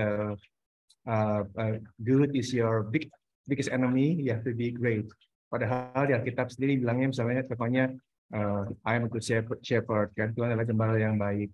Jadi good itu ya sebenarnya apakah sejelek itu being a good, atau kita harus menggali diri dan meningkatkan diri untuk menjadi orang yang great, hebat, dan terbaik, sehingga mencari-cari kekayaan dan segala macam. Gimana Bang menurut Bang Peter? Thank you. Iya, makasih Arwinto. Kalau saya sih melihatnya begini, ini kita lihat satu sisi yang nanti nggak ada hubungannya dengan uang dulu, lalu kemudian nanti berhubungan dengan uang. Yang nggak ada hubungannya dengan uang, gitu ya. Saya mau mengatakan begini. Sebagai orang-orang Kristen ya, kita ingat Kolose 3 ayat 23 ya. Apapun yang kamu lakukan seperti untuk Tuhan, bukan untuk manusia. Nah, itu menarik. Ketika saya masuk kepada ayat itu bahwa saya akan melakukan segala sesuatu untuk Tuhan, apakah mungkin saya tidak melakukan yang terbaik? Kan gitu ya. Jadi apakah mungkin saya akan asal-asalan? Apakah mungkin saya cuma jadi rata-rata air saja? Jadi biasa-biasa saja ketika melakukan sesuatu, ketika saya menyadari bahwa apapun yang saya lakukan seperti untuk Tuhan dan bukan untuk manusia. Jadi poinnya sebenarnya sekarang ini masuk ke, kalau dalam konteks saya, masuk ke marketplace ministry. When you are at work, you have to be excellent. Kalau saya sangat mendorong itu. Salah satu yang mungkin kurang ya ini bukan mau menuduh gitu. Tapi salah satu yang kurang selama ini kita dengar ketika kita di mahasiswa dan juga bahkan di persekutuan-persekutuan alumni adalah tentang being excellent. Kita banyak sekali mendengar tentang integrity, kan? Kita harus jujur, kita nggak boleh nyolong, kita nggak boleh korupsi, kita nggak boleh lakukan banyak-banyak hal-hal yang nggak pas gitu ya, nggak benar, nggak yang dosa. Tapi kita jarang mendengar bahwa kalau nggak excellent juga dosa. Alkitab juga bilang kalau engkau melakukan sesuatu yang, kalau engkau tahu melakukan yang baik dan engkau tidak melakukannya, engkau juga berdosa. Maka ya, when you know you have to be excellent but you don't do it, dan kita berdosa, gitu kan? Dan soal excellent itu bukan dalam arti kita dibandingkan dengan orang lain, tapi menurut saya excellent adalah dibandingkan dengan diri sendiri. I have to be better today than yesterday, and I have to be better tomorrow than today. Jadi itu membuat kita terus mendorong kita menjadi lebih baik. Apa yang membuat kita lebih baik? Banyak hal, ya. Jadi apa namanya? Saya kira itu menjadi bagian yang sangat menarik ya. Nah itu betul. Kalau 3 ayat 23. Jadi benar loh, kalau kita melakukannya untuk Tuhan, mana mungkin kita biasa-biasa saja, gitu kan. Nah, having said that, jadi ya bagian itu ketika kita excellent, kalau di dunia kerja, dan saya alami kok, kalau kita excellent, kalau kita baik, dan ini bicara baik, ini bukan cuma soal knowledge ya, bukan soal knowledge, tapi mostly kalau saya lihat di dunia kerja, nanti kita bisa bicara lebih luas lagi, itu kita bicara soal communication. Orang-orang ini banyak yang pintar tapi merasa diri paling pintar sehingga dia komunikasinya nggak baik. Dan itu selalu terjadi gitu. Kalau orang pintar, udah mulai pintar, dia merasa lebih pintar dari yang lain, komunikasinya pasti seringkali nggak baik. Dia merendahkan orang lain, dia merasa dirinya lebih baik dari orang lain dan gestur tubuh merasa diri lebih baik itu kelihatan banget gitu kan. Gestur tubuh itu kelihatan banget dan don't do that. Orang nggak suka itu. Dan gestur komunikasi itu menjadi sangat penting. Kalau kita udah merasa diri kita lebih baik dari orang lain. Jadi kalau orang lain ngomong kita dengarnya males-malesan begitu kan. Kalau ada orang ngomong terus kita malah ngomong dengan sebelah, itu gestur-gestur yang yang nggak bijaksana sebagai orang-orang Kristen gitu ya. Be attentive juga sebenarnya salah satu yang akan menolong kita being excellent. Nah, being excellent bukan cuma pintar tapi it covers everything. Saya bisa ngomong begini bukan berarti kemudian saya juga udah excellent banget gitu dalam soal itu, tapi I know that and I'm going to do that gitu kan, kira-kira gitulah ya. Nah, jadi kalau udah dilakukan itu, maka seharusnya di dunia kerja kita karirnya pasti bagus. Kalau itu sampai nggak bagus, ya itu mungkin salib yang kita harus pikul. Tapi kebanyakan yang saya lihat, jadi saya harus say sorry dulu kepada teman-teman sekalian ya. Kalau kalian nggak naik pangkat, kalau kalian nggak dinilai bagus oleh atasan, jangan buru-buru nyalain orang lain. Ya, apalagi buru-buru nyalain karena saya Kristen makanya saya nggak naik pangkat. Nah, itu hati-hati juga karena nggak gitu. Belum tentu begitu maksud saya. Belum tentu begitu. Bisa jadi you are not that good. Ya, your good is not good enough. Jadi bukan saja your good is not good enough. Arwinto, saya mau bilang your best may not be good enough. Jadi gitu ya. Bisa jadi I have done my best, it's not good enough gimana gitu. Jadi itu mungkin kita perlu dukung terus gitu ya. Lakukan yang terbaik. Kalau kita udah merasa hari ini kita lakukan yang terbaik, masalahnya kita besok harus lebih baik dari hari ini. Jadi hari ini it's not your best, just better. Then you have to do better tomorrow. Jadi kira-kira itu yang saya bisa. Jadi kalau kita udah excellent, jadi lakukan yang terbaik. Do your best, tingkatkan kemampuan, perbaiki diri, open for any discussion. Gitu. Saya bisa kasih banyak ini nih, tapi nanti waktu kita habis untuk hal ini. Saya masih punya slide perumpamaan Tuhan Yesus yang saya mau bagikan, tapi that is okay. Ya, kalau kita udah do our best, saya kok yakin bahwa secara result itu akan membuat kita flourish di dunia kerja. Nah, istilah flourish ini menjadi penting. Flourish di dunia. Dan itu nanti membuat karir kita menjadi lebih baik. Orang pasti, kalau swasta, pimpinan-pimpinan kita pasti melihat kita sebagai aset yang patut untuk dihargai seterusnya. Dan kita pasti akan mendapatkan yang lebih baik. Kalau kita dapat pangkat lebih baik, kita dapat gaji lebih baik, kita dapat bonus lebih banyak, kita dapat penghasilan lebih banyak, dan ingat bahwa Tuhan kasih itu untuk supaya kita membagi, ya. Jadi supaya terjadi, kalau Alkitab bilang terjadi keseimbangan, gitu ya. Kalau engkau dikasih lebih banyak daripada orang-orang lain, supaya kita membagi kepada mereka yang kekurangan supaya terjadi keseimbangan. Dan itu Alkitab bolak-balik bicara dengan sangat luar biasa. Dan saya mungkin nggak pernah kehabisan bahan untuk bicara uang. Saya bisa uang hari ini, besok saya bisa bicara uang dengan ayat yang berbeda, dengan konteks yang berbeda. Luar biasa indahnya firman Tuhan itu. Jadi memang ini sangat-sangat luar biasa. Jadi kira-kira gitu ya, Arwinto. You have to be your best, better every day. Gitu. Oke, masih ada satu lagi sebelum saya lanjutin. Sekarang jam berapa? Tadi kita mulai jam 7, kita sampai jam berapa, Lucy? Jam 9, Bang. Jatah saya boleh sampai jam dilanjut, 9. Bang. Jatah saya jam 9, oke. Kalau nggak ada yang pertanyaan, saya lanjut ke slide saya ya. Oke, tadi ini teologi uang sudah. Oke. Sekarang kita masuk ke teologi uang dalam konteks perumpamaan Tuhan Yesus. Ini perumpamaannya juga, tapi saya nggak bahas semua. Saya list dulu beberapa. Jadi pertama nanti kita akan bicara soal uang dan kasih. Ini the two debtors, ada dua orang yang berhutang. Nanti kita akan lihat bagaimana dalam kasih tadi Itu akan sangat menentukan, ayatnya nanti kan saya kasih. Lalu yang kedua, kekhawatiran akan uang dan pengharapan kekal. Nah, ini menarik sekali gitu ya. Jadi masih ingat perumpamaan tentang benih yang ditabur di semak belukar, yang kemudian itu menekan benih itu kemudian sampai mati. Dan kita akan lihat ya, kekhawatiran akan uang itu ada hubungannya sama pengharapan kekal. Lalu kemudian kita lihat akan harta yang terpendam. Ini cerita tentang hidden treasure in the pearl of great price. Nanti kita akan lihat bagian itu juga. Lalu kemudian utang dan pengampunan.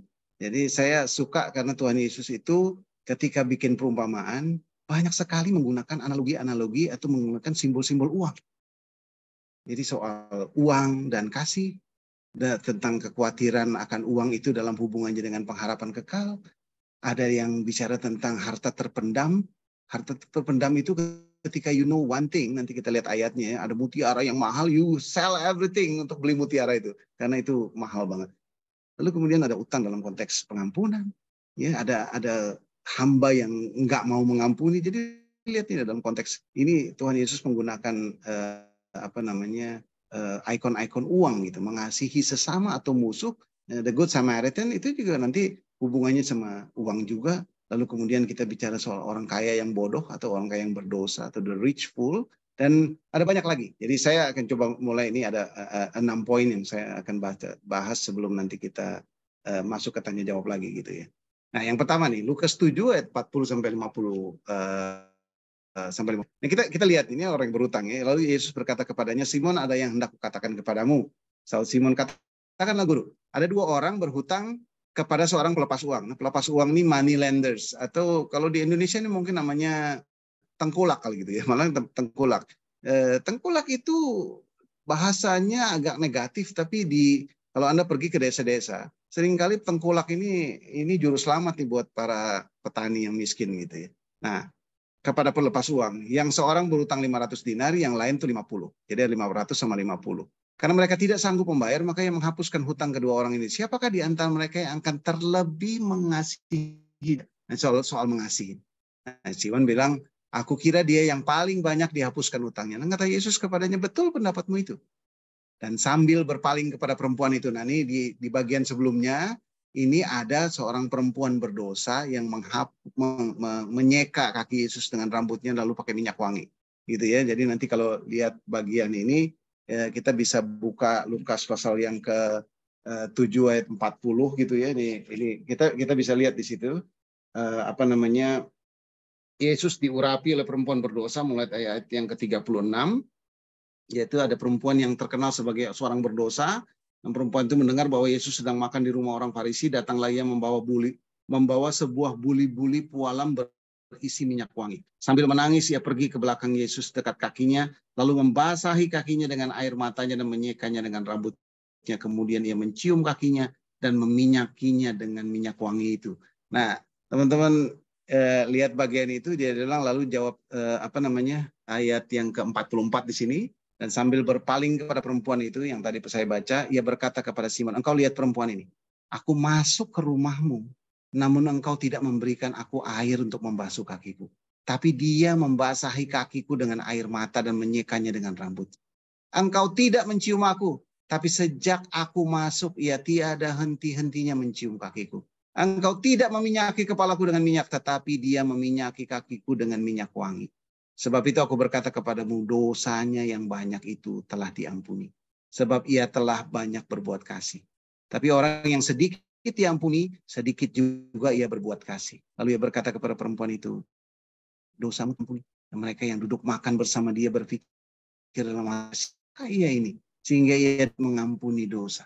Tapi Yesus berkata kepada perempuan itu, imanmu telah menyelamatkan engkau. Pergilah selamat. Waktu baca bagian ini teman-teman sekalian, ya, kita lihat bahwa sebenarnya orang yang makin banyak dosanya, orang yang memang mendapatkan belas kasih lebih banyak, mengasihi lebih banyak, mengasihi dia. Dan ketika Tuhan Yesus menggunakan cerita tentang utang, ya, orang yang berhutang, juga kita tentang seorang perempuan, mungkin di sini dibilang perempuan berdosa, mungkin ini lebih tepatnya prostitut gitu ya. PSK, perempuan-perempuan yang menjual diri gitu ya. Orang-orang perempuan-perempuan prostitut itu hidupnya lebih baik loh, lebih kaya dibandingkan dengan petani-petani. Mereka itu ya kalau masih cantik, masih muda, pasti makin kaya gitu. Nah, ketika nggak heran kalau perempuan-perempuan seperti ini kemudian punya minyak yang mahal harganya, yang mau ditumpahkan dan menangisinya, menyekanya. Bahkan saya sedih banget baca kalau Tuhan Yesus bilang ini sama saya gitu ya. Bilang ini sama saya seperti, Simon, engkau lihat perempuan itu, aku masuk ke rumahmu namun engkau tidak memberikan aku air untuk membasuh kakiku. Tapi dia membasahi kakiku dengan air mata dan menyekanya dengan rambutnya. Duh, itu luar biasa ya. Ketika kita teman-teman sekalian merasa diri kita banyak berhutang sama Tuhan, banyak diberkati oleh Tuhan, tapi kita belum melakukan apa-apa. This is the way we spend our money. This is the way we do with our wealth. Ketika kita tahu bahwa kita sebenarnya adalah orang-orang yang tidak layak, tapi diberkati luar biasa oleh Tuhan. Kalau itu kita bagian itu kita mengerti, maka memberi itu menjadi tidak masalah. Maka mengasihi itu adalah sesuatu yang kita wajib lakukan. Kenapa? Karena kita adalah orang-orang yang terlebih dahulu telah dikasih Tuhan. Jadi soal utang dan kemudian soal kasih itu menjadi bagian yang penting. Bagian ini saja, ini bisa panjang dikotbahkan, tapi saya cuma mau highlight bagian itu saja. Gitu ya. Lalu kemudian benih di tengah ini, kalau kita lihat bagian ini 4 ayat sampai 20 ya. Ada ayat ini juga perumpamaan yang Tuhan Yesus kasih. Dan yang lain ialah yang ditaburkan di tengah semak duri. Itulah yang mendengar firman. Lalu jadi orang benih yang ditabur di semak duri. Lalu kekhawatiran dunia ini dan tipu daya kekayaan dan keinginan-keinginan akan hal yang lain masuklah menghimpit firman itu sehingga tidak berbuah. Dan akhirnya yang ditabur yang ayat 20 itu kemudian naik dan orang mendengar firman berbuah, lalu ada yang 30, 60 dan 100 kali lipat. Jadi ayat yang 19 kemudian saya mau ingatkan dan mau wanti-wanti ke teman-teman sekalian.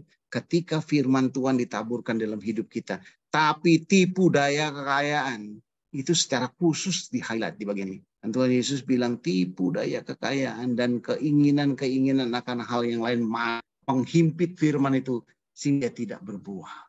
Wow, betapa menyedihkannya. Ketika kita sudah datang, kita ibadah, kita dengar firman, kita menikmati firman, ketika kita diberkati oleh firman, tapi kemudian setelah itu ada tipu daya kekayaan dan keinginan-keinginan yang menghimpit itu sehingga dia tidak berbuah. Nah, ayat 20 itu bicara soal eskatologikal. Yang ditanam kemudian dia berbuah 30 kali lipat, 60 kali lipat, dan 100 kali lipat. Jadi luar biasa ketika kemudian kita tahu ya, jangan sampai itu yang namanya tipu daya kekayaan dan keinginan-keinginan itu kemudian menghimpit sedemikian rupa. Dan parables atau perumpamaan yang Tuhan Yesus kasih ini, dia banyak sekali hubungkan sebenarnya dengan isu-isu uang dan kekayaan ini. Karena sekali lagi kita bisa jadi orang Kristen yang baik sih, kita bisa jadi udah hebat, udah melayani, kita ada di gereja, kita ada di persekutuan, kita ada di perkantas, kita ikut GCLC, kita ikut macam-macam, kita terima banyak gitu. Tapi kemudian apa yang membuat kita nggak berubah? Itu adalah tipu daya kekayaan. So be careful, be careful. Yang lanjutnya, nggak bisa nih. Oke. Bagian yang selanjutnya ini Matius 13 ayat 44 dan seterusnya. Jadi ini perumpamaan tentang harta terpendam dan mutiara yang berharga. Jadi menarik ya.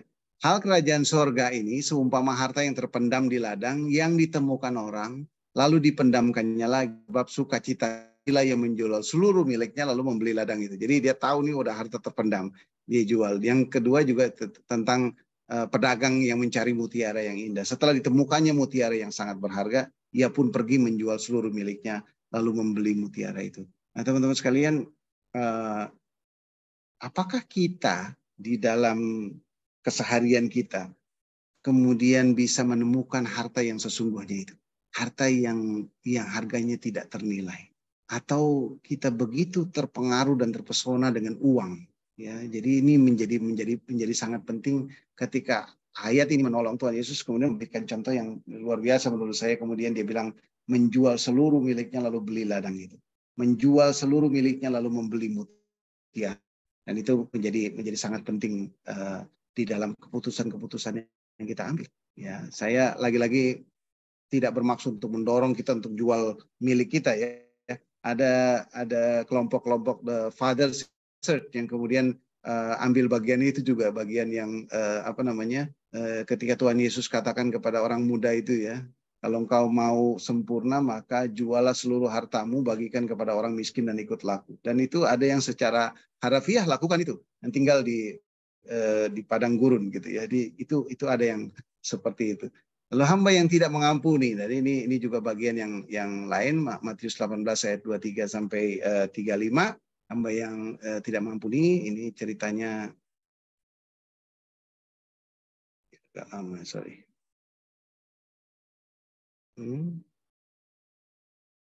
Oke.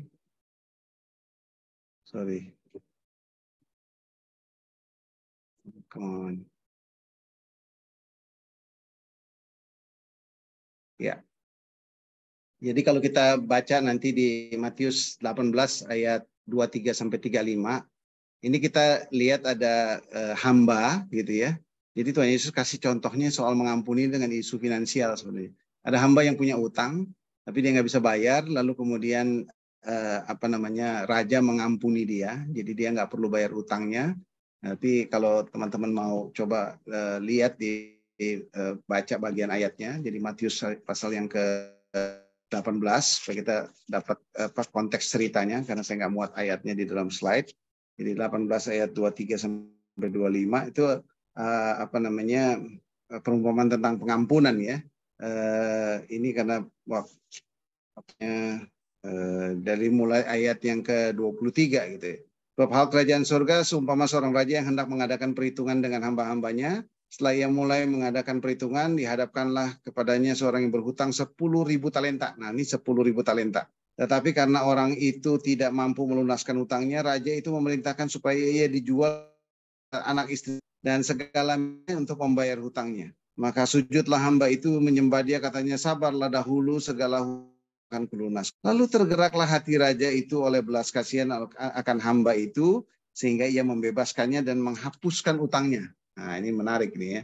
Tapi ketika hamba keluar, ia bertemu dengan seorang hamba yang lain yang berhutang 100 dinar kepadanya, dan ia menangkap dan mencekik itu, katanya, bayar hutang. Lalu sujudlah kawannya itu dan memohon kepadanya, sabarlah dahulu, hutangku itu akan kulunaskan. Tetapi ia dan menyerahkan ke dalam penjara sampai dilunaskannya hutangnya. Melihat itu kawan-kawannya yang lain sangat sedih, lalu menyampaikan segala yang terjadi itu kepada tuan mereka. Raja itu menyuruh memanggil orang itu dan berkata kepadanya, hai hamba yang jahat, seluruh hutangmu telah dikuhapuskan karena engkau memohonnya kepadaku. Bukankah engkau pun harus mengasihani kawanmu itu seperti aku telah mengasihani kau? Maka marahlah tuannya itu dan menyerahkannya kepada algojo sampai ia melunaskan seluruh hutangnya. Teman-teman, ini dalam konteks mengampuni ya. Ketika dalam konteks mengampuni pun sebenarnya Tuhan Yesus memberikan contohnya dengan isu finansial. Utang hamba yang pertama itu kira-kira 200.000 tahun, 100.000 talenta gitu. Dan utang yang hamba yang lain itu mungkin cuma sekitar 3 bulan upah gitu. Jadi bedanya luar biasa banyak, tapi yang satu diampuni tapi dia nggak mau mengampuni yang lain. Saya ketika baca bagian ini pikir-pikir bahwa memang isu pengampunan itu erat sekali kemudian hubungannya dengan uang. Makanya Tuhan Yesus kasih contohnya dalam konteks isu utang ini. Bagaimana kemudian kita bisa mengampuni orang gitu ya, dengan utang yang banyak kepada kita. Dan kita merasa diri kita dirugikan banyak gitu kan.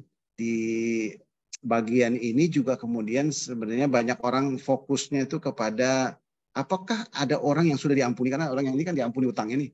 Tapi kemudian karena dia nggak mau mengampuni orang lain, di situ juga kemudian akhirnya ditulisnya maka Bapakku yang di sorga akan berbuat demikian juga terhadap kamu apabila kamu masing-masing tidak mengampuni saudaramu dengan segenap hatimu. Jadi kayak seperti meng-cancel gitu ya tadi pengampunan yang sudah diberikan. Tapi sebenarnya dalam bagian ini juga ada cerita bahwa dia tidak betul-betul bertobat. Gitu. Jadi hamba ini ketika dia minta belas kasihan, tuannya mengampuni dia, tapi sebenarnya dia tidak betul-betul bertobat. Sehingga kalau kita bandingkan ini dengan Matius 6 ayat 12, ya sebenarnya ceritanya sebenarnya ketika kita minta ampun adalah ampuni kami seperti kami mengampuni orang yang bersalah kepada kami. Dan juga kalau di Matius 7 ayat 23, ketika Tuhan Yesus berkata, aku tidak pernah mengenal engkau. Kalau dalam konteks pertobatan yang sesungguhnya. Lalu Reader Boss di tahun 87 mengatakan begini, whoever tries to separate man's forgiveness from God's will no longer be able to count on God's mercy. Lalu kemudian Hagner juga bilang, the failure to forgive one who is repentant cast doubts on the genuineness of person discipleship. Jadi kalau orang nggak mampu mengampuni, itu juga sebenarnya yang perlu dipertanyakan adalah pemuridannya. Jadi statusnya sebagai murid. Dan teman-teman sekalian, luar biasanya di bagian ini yang saya lihat adalah bahwa Tuhan Yesus pun menggunakan isu finansial ketika mau menjelaskan konteks pengampunan.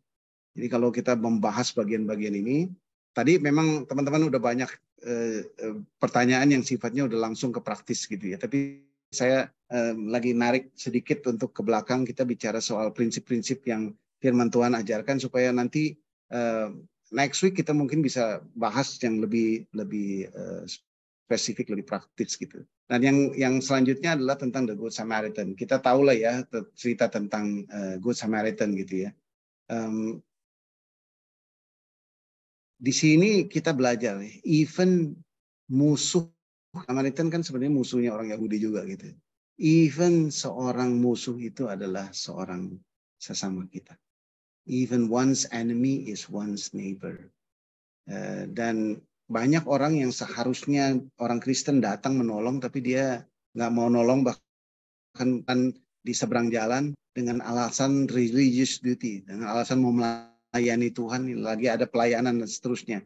Dan classic study Barley Watson mengatakan the religious duty can never excuse our lovelessness. Jadi kalau kita memang nggak punya kasih di situ, ya nggak bisa kemudian di-excuse dengan alasan-alasan religius gitu ya, tugas-tugas pelayanan gitu. Nggak banyak ya, di dalam studinya klasiknya Watson dikatakan nggak banyak tuh bedanya antara orang Kristen dengan bukan orang Kristen ketika bertemu dengan orang yang sedang dalam bahaya. Seperti kasus-kasus The Good Samaritan ini, ada orang yang dalam bahaya, dalam kesulitan yang besar. Fortunately, di studinya si Barley Watson mengatakan nggak gampang menemukan istimewa dibanding orang yang non Kristen. Nah, dalam konteks ini saya juga mau bilang ya, bahwa di luar sana ya teman-teman kita itu orang-orang yang Muslim baiknya luar biasa. Jadi kalau kita sebagai orang Kristen kalau ketemu orang yang nggak baik, ya kita bisa bilang ya beranak Tuhan sih, makanya nggak baik. Oh itu gampang bilang.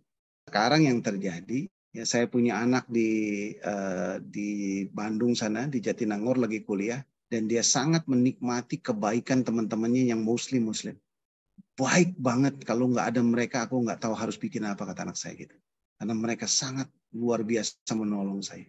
Dan anak saya Kristen dan yang Muslim, dan saya pernah ketemu dengan teman-temannya memang luar biasa baiknya.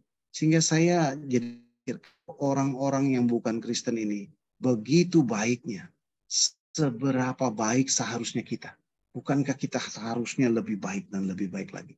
Dan ini juga disampaikan dalam konteks adalah dengan begitu banyak bantuan. Gitu. Dan itu termasuk juga isu-isu finansial yang kita lihat di Bandung. Nah, yang selanjutnya gitu ini tentang orang kaya yang bodoh. Ini mungkin setelah ini kita udah selesai, ini slide yang terakhir gitu. Orang kaya yang bodoh gitu. Di Lukas pasal yang kedua, kita lihat Lukas pasal yang kedua, mungkin sambil kita buka bagian ini. Lukas pasal yang ke-12 ayat yang ke-13 sampai 21. Jadi kalau kita lihat ini ya, ayat yang ke-13 sampai 21 ini soal orang kaya yang bodoh gitu. Kita lihat ini ada dua case. Jadi ada orang yang minta kepada Tuhan Yesus supaya guru katakanlah kepada saudaraku supaya ia berbagi warisan dengan aku. Tapi kita kepadanya, saudara, siapakah yang telah mengangkat aku menjadi hakim atas dan pengantar atas kamu? Katanya lagi kepada mereka, berjaga-jagalah, waspadalah terhadap segala ketamakan, sebab walaupun seorang berlimpah-limpah hartanya, hidupnya tidaklah tergantung pada kata kekayaannya itu. Jadi poin yang sebenarnya mau disampaikan dalam konteks ini adalah soal ketamakan. Soal ketamakan. Jadi saya sedih juga ya sharing case dokter tadi di awal. Sebenarnya itu waktu dengar kasus itu, saya harus jujur mengatakan bahwa saya nggak tahu persisnya kasusnya. Karena nggak ada yang mau cerita. Dan ini cerita yang memang kita dapat dari orang yang paling dekat, tapi itu pun sebenarnya cerita yang nggak lengkap gitu. Mungkin ada dari teman-teman yang tahu ceritanya lebih lengkap gitu. Tapi apakah ini cerita tentang ketamakan? Apakah ini cerita tentang keserakahan? Apakah ini cerita orang yang nggak merasa cukup gitu, padahal hartanya udah begitu banyak? Tuhan Yesus katakan di sini gitu. Hati-hati loh. Berjaga-jagalah dan waspadalah terhadap segala ketamakan, sebab walaupun seorang berlimpah-limpah hartanya, hidupnya tidaklah tergantung pada kekayaannya itu. Tadi pagi saya dengan teman dari Indonesia, ex-student BI, jadi kita olahraga sama-sama. Lalu waktu istirahat kami ngobrol-ngobrol dan saya cerita kasus. Lalu komentar awalnya itu adalah komentar yang mengatakan bahwa ya gitulah kalau orang rakus, gimana gitulah kalau orang agak serakah. Tapi saya bilang begini sama mereka. Kalau seandainya gitu, kita udah punya banyak uang, kita udah cukup, tapi di hadapan kita ada opsi, di hadapan kita ada kesempatan untuk mendapatkan harta yang lebih banyak lagi, dan itu kelihatannya mungkin, dan itu kelihatannya gampang, apakah kita akan tolak itu? Apakah kan nolak itu hanya karena kita kurang mengerti. Tapi ketika kita mengerti satu hal, kita lihat, oh ini opportunity-nya besar, dan kita kalau sukses ini akan bisa akan dapat lebih banyak lagi. Dulu saya pernah punya mantan bos yang sudah kaya raya, punya posisi yang paling tinggi, tapi dia masih ikut-ikutan untuk kasus tanah gitu ya, satu kasus tanah yang kalau dia bisa bantu supaya kasus hukum tanah ini selesai, maka dapat uang lebih banyak lagi. Nah, akhirnya kasus itulah yang membawa dia ke penjara.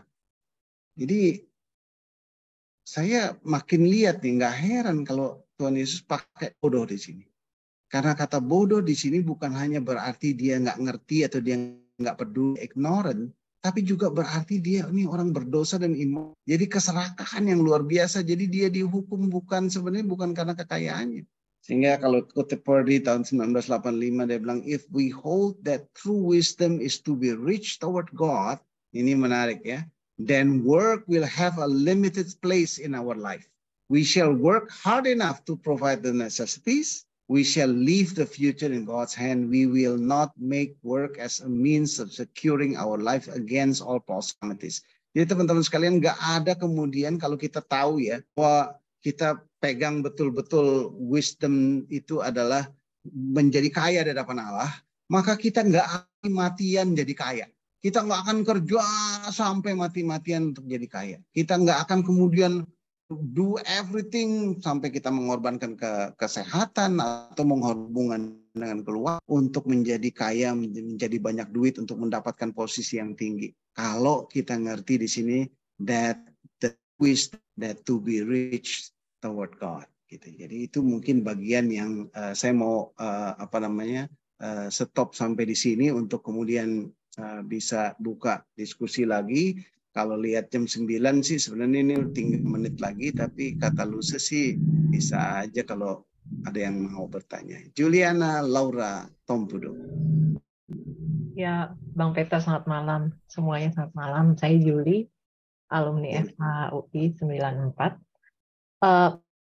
Menarik, terutama yang tadi bagian pengampunan. Itu emang PR banget.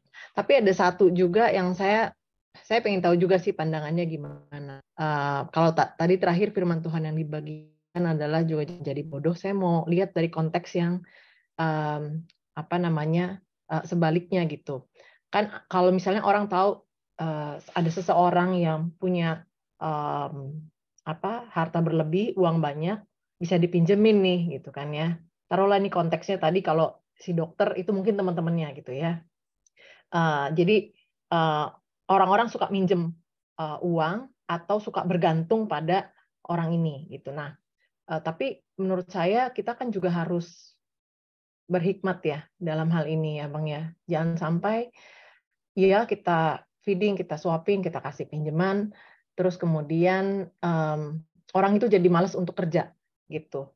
Karena udah terbiasa nih dikasih pinjaman, udah biasa di support gitu kan ya. Jadi akhirnya kita nggak mendidik orang itu. Sebenarnya antara bingung sih kalau ada situasi kayak gitu, mau taat bahwa iya apa namanya, saya mengasihi dia, saya bantu nih, orang saya punya kok saya bantu.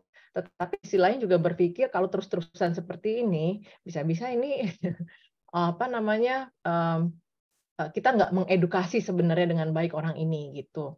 Itu satu. Terus kedua, kalau misalnya kita udah tahu orang suka minjem duit tapi nggak pernah kembaliin gitu ya, at some point kita berhenti gitu. Apakah berarti kita nggak mengasihi dia? Enggak juga gitu. Tapi kalau kepercayaan itu sudah, karena saya ada kasus teman sih sebenarnya ini. Jadi ada teman yang bilang dia lagi buka usaha startup, terus pinjem sama teman saya yang satu lagi yang agak-agak Superman sifatnya. Jadi kalau ada orang perlu pasti dikasih gitu. Ternyata dari jangka waktu yang dijanjikan untuk kembaliin pinjaman itu nggak ditepati gitu. Jadi long story short, hubungan mereka rusak hanya gara-gara itu, karena kepercayaan juga udah nggak ada lagi. Dan berdasarkan pengalaman saya memang gara-gara uang ini bisa merusak relation sih gitu, karena kepercayaan hilang Bang gitu. Jadi dari dua sudut pandang ini sih ingin tahu aja sih gimana dari Bang Peter atau mungkin ada teman-teman. Thank you. Iya, menarik tuh. Ada teman yang mau share tentang itu? Saya kok rasanya banyak nih ngalamin kayak gitu. Karena di sekeliling kita juga masih banyak lah orang yang kekurangan ya.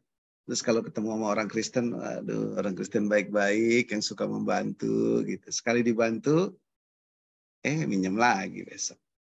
Gitu ya. Ada yang mau komen? Silakan. Saya suka dulu bagiin ceritanya istrinya, kalau nggak salah istrinya Billy Graham gitu ya, yang suka bantuin orang homeless gitu. Terus dia bilang kalau orang-orang homeless itu nggak seperti orang yang nggak berpendidikan gitu. Kalau udah habis dibantu pergi aja gitu, nggak bilang terima kasih gitu. Terus si istrinya Billy Graham tuh bilang gini, oh kalau mereka itu caranya bilang terima kasih itu adalah dengan cara balik lagi minta lagi. Ngerti nggak? Kalau dia udah minta bantuan, terus dia pergi nggak bilang terima kasih. Nanti besok dia datang lagi, minta lagi. Nah itu artinya dia sedang berterima kasih sama kita gitu. Jadi kita kan sudah keburu marah ya, kita udah keburu marah. Lu gua kasih, nggak bilang terima kasih, sekarang minta lagi. Nah jadi kita harus melihat kalau orang miskin itu begitu. Tapi itu ekstrim yang satu. Kata Julie tadi ceritanya seperti apa nih gitu. Saya kemarin punya adat anak-anak Papua ya yang udah pulang ke Papua. Dan sejak dia pulang ke Papua tuh sering banget minta uang. Jadi kalau dia bilang hari ini saya belum makan, saya belum makan 2 hari. Kira-kira kamu bantu nggak? Gitu. Bantu lah ya. Udah nggak makan 2 hari masa kita nggak bantu gitu. Jadi ya nanti minggu depan dia datang lagi. Gitu. Nah kemarin agak lain. Dia bilang ke saya, Bapak hari ini anak saya ulang tahun, tolong bantu saya. Saya nggak bantu kalau itu. Saya nggak bantu karena ya kita punya banyak sekali orang yang mau kita bantu sih sebenarnya.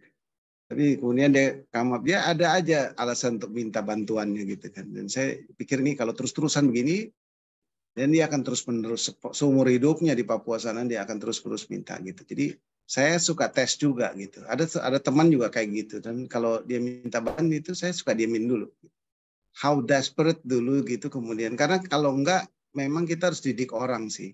Nah, tapi don't make your heart so hardened untuk tidak bantu orang.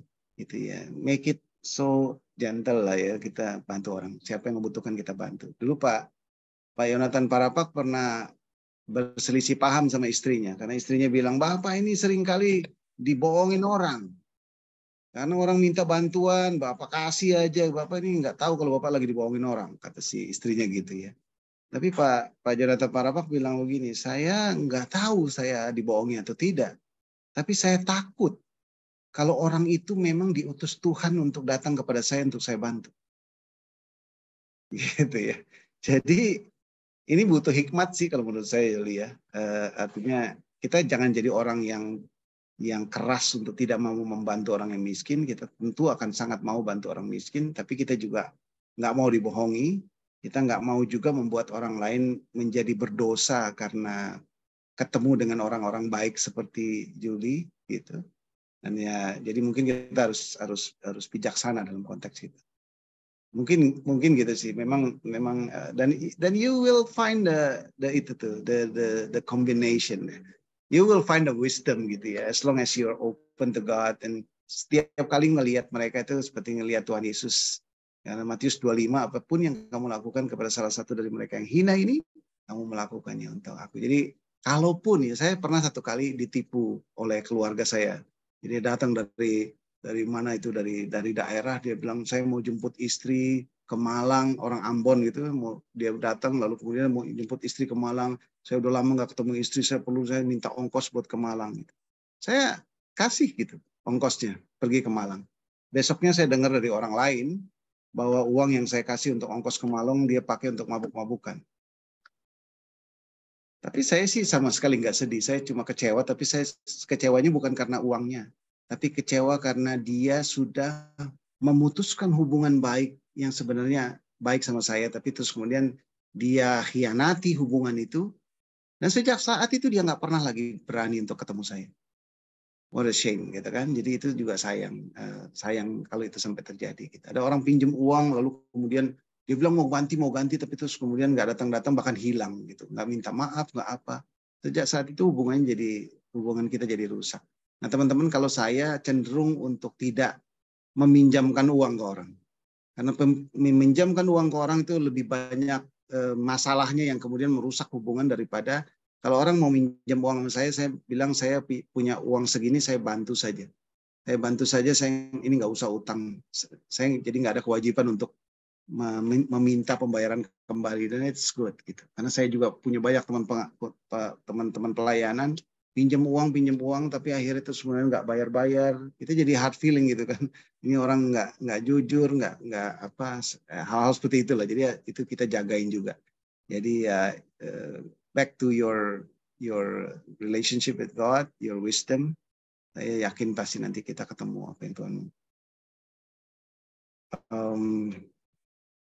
Sebelum saya jawab pertanyaan yang di chat, tadi saya ada utang pertanyaan ya ke soal perpuluhan. Bang, betul. Ya, perpuluhan, Bang Eli bisa bantu? Bang Peter aja bisa jawab sebenarnya. Ini harus pendeta yang jawab kalau perpuluhan itu. Iya, tapi saya pikir tadi konteksnya ini harus ngerti ya, masalah perpuluhan ini kalau kita lihat di beberapa teks itu, khususnya PL ya. Perpuluhan itu merupakan sebuah kewajiban yang memang harus diserahkan ke rumah Tuhan pada konteksnya dulu.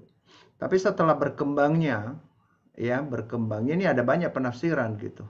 Ya, jadi kalau misalnya di Maleakhi bawalah persembahan persepuluhan itu.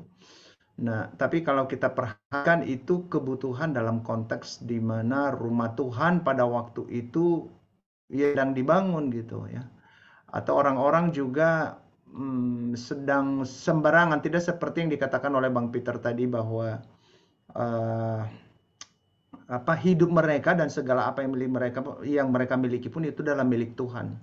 Jadi sih kita harus menghayati bahwa hidup kita dan apa yang Tuhan berikan bagi kita adalah milik Tuhan. Nah, nanti menggumuli mau memberinya apakah perpuluhan itu sebagai tanda penyerahan diri kita. Nah, disinilah kita membutuhkan juga membutuhkan hikmat, ya, membutuhkan pengamatan yang tepat kemana perpuluhan ini kita kasih gitu. Nah, kenapa demikian? Karena ini banyak penafsiran. Jadi kalau misalnya saya sebagai orang yang melayani di gereja, saya sebagai seorang pendeta, ya saya akan mendorong saya untuk memberikan perpuluhan ke gereja. Tapi kalau saya sebagai orang perkantas, ya tidak memutlakan, tapi saya dorong alumni memberi perpuluhan kepada perkantas karena memang apa namanya? Ya nggak ada salahnya, nggak ada persoalan teologis yang mutlak-mutlakan kemana perpuluhan itu harus di rumah Tuhan. Rumah Tuhan itu yang mana? Kalau mau bicara Tuhan, gedungnya kah? Atau membangun jemaatnya kah? Gitu. Jadi secara sederhana ini menjadi sebuah pergumulan apa ya, pemahaman iman yang harus kita gumuli gitu. Ya, kalau saya secara pribadi ke gereja yang di mana saya bergereja tidak memberi perpuluhan, tapi saya memberikan kepada pelayanan misi, ya bahkan bisa termasuk ke perkantas, ya pelayanan-pelayanan yang lain. Itu. Jadi makanya masalah-masalah perpuluhan ini bukan sesuatu hal yang memang harus ada rumus harus di gereja gitu, di denominasi gereja gitu. Tapi intinya adalah kita memberi perpuluhan sebagai tanda hidup kita dalam milik Allah, dan kita harus menyerahkannya kepada di mana kita melihat perpuluhan persembahan kita itu menjadi sebuah hal yang bisa digunakan dengan baik dalam kerajaan Allah. Ya ada kadang-kadang dalam situasi tertentu perpuluhan juga ya saya kasih kepada gereja-gereja. Misalnya saya punya gereja di daerah-daerah gereja GKS itu kan gereja misi yang butuh bantuan, ya nggak apa-apa gitu. Itu tidak ada masalah. Jadi ini kembali lagi kepada masing-masing bebannya dan kerinduannya. Nah itu didasarkan kepada apa yang dia lihat ya, tentang visinya lah. Banyak faktor yang mempengaruhi hal seperti itu. Jadi saya tidak memberikan sebuah rumus, wah ini karena alumni perkantas beri perpuluhan ke perkantas gitu. Ya ini kalau mungkin persembahan-persembahan yang lain ya itu kita bisa bebas. Tapi masalah perpuluhan ini kan konteksnya rumah Allah kok. Yang membangun rumah Allah ya, kalau kita lihat di Maleakhi, kalau kita lihat juga misalnya bagaimana Abraham memberi perpuluhan kepada Melkisedek misalnya gitu. Itu kan kepada sang pribadi, bukan ke rumah Allah itu. Ya. Jadi saya pikir komentarnya seperti itu, nggak ada sesuatu yang memang mutlak ya. Harus di gereja lokal ya, atau misalnya harus di perkantas karena ada ikatan visi, enggak juga gitu. Ya, itu masalah perpuluhan ya. Saya pikir cukup menjawabkah, atau mungkin Bang Peter pengalamannya sebagai alumni yang membagi perpuluhannya? Saya mungkin agak nggak tahu, mungkin berbeda, saya nggak tahu. Tapi saya punya account khusus gitu untuk tampung perpuluhan saya, dan saya juga punya account itu untuk tampung uang-uang yang saya dapat dari pelayanan gitu. Jadi misalnya ini ya, misalnya Luse nanti mau kasih uang persembahan buat saya karena saya melayani malam ini, saya pasti akan kasih account itu. Saya kasih rekening itu, dan rekening itu nanti saya pakai macam-macam. Dan itu rekening emang agak gabung dengan rekening perpuluhan saya.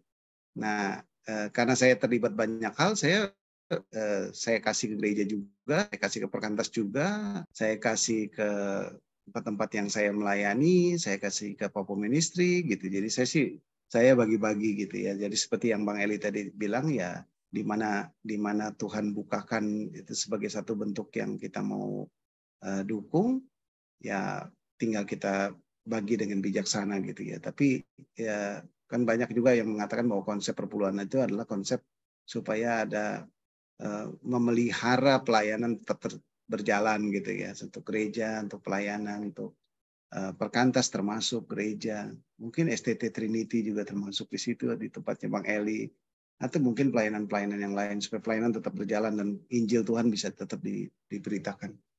Oke, saya mau jawab ini sebelum mungkin menutup bagian ini. Alvin itu tanya soal menabung dan merencanakan keuangan. Jadi kadang-kadang kan merasa kurang ya untuk berbagi orang-orang yang membutuhkan. Sementara kalau misalnya menabung itu ya seolah-olah tindakan kekhawatiran masa depan. Jadi sering terlintas di pikiran, untuk apa saya membiarkan uang itu di rekening tabungan nggak berguna gitu, sementara ada orang lain yang membutuhkan. Di lain sisi saya juga harus memikirkan kebutuhan minggu depan, bulan depan, tahun depan, dan seterusnya. Jadi ada sepertinya agak dilema.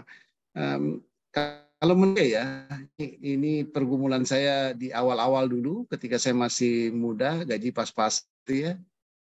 Itu belajar untuk stick pada hal-hal yang penting dulu gitu kan. Stick pada hal-hal yang penting dulu, sehingga memang pertama kalau saya dulu pertama saya langsung sisihkan perpuluhan.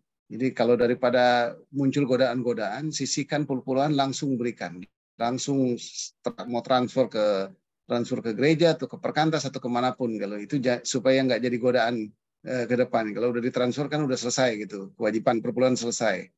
Lalu kemudian kita lihat soal tabungan gitu ya. Jadi kalau di dalam beberapa ilmu manajemen keuangan keluarga gitu ya, investasi itu malah kayak jadi sesuatu yang investasi dan tabungan dalam konteks ini itu didahulukan.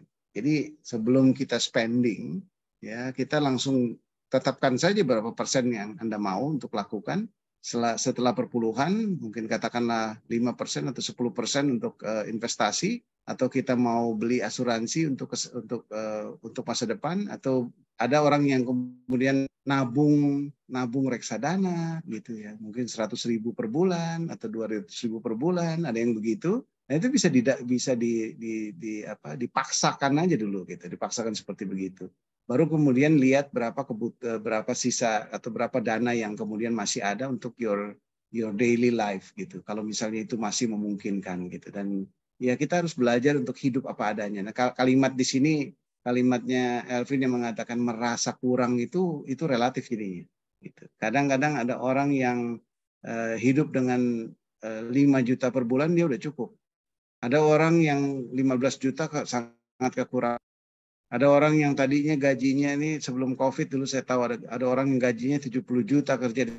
Tiba-tiba karena COVID gajinya turun 20 juta. Dia rasa susah sekali hidupnya. 20 juta dia rasa susah sekali hidupnya. Padahal ada orang yang gajinya cuma 5 juta dan sangat bersyukur. Gitu. Jadi kan yang namanya kurang itu relatif gitu. Saya juga dulu waktu pertama sebelum masuk Bank Indonesia kerja di swasta. Saya ikut gym ke fitness center. Saya bisa bayar fitness center, tapi terus kemudian pindah ke Bank Indonesia, masuk ke training, gajinya cuma 1/3 dari swasta yang saya dapat gitu. Sehingga ketika gajinya cuma 1/3, ya sudah saya berhenti, nggak lagi ke fitness. Jadi olahraganya cuma jalan-jalan di keliling rumah aja gitu. Tapi ya ada hal-hal yang memang akhirnya udah dikorbankan. Ya. Kata kurang itu menjadi sangat relatif akhirnya. Ya, biasanya kita makan mungkin di mall, ya sekarang kita makan di pinggir jalan. Kita biasanya makan yang mungkin 25.000, sekarang makannya yang 15.000. Dan belum tentu juga menjadi kurang enak gitu kan. Jadi kata-kata merasa kurang itu menjadi sangat relatif. Tapi kalau menurut saya stick to the plan. Jadi langsung bikin perencanaan keuangan, kalau gaji kita sekian berapa yang dibagi gitu.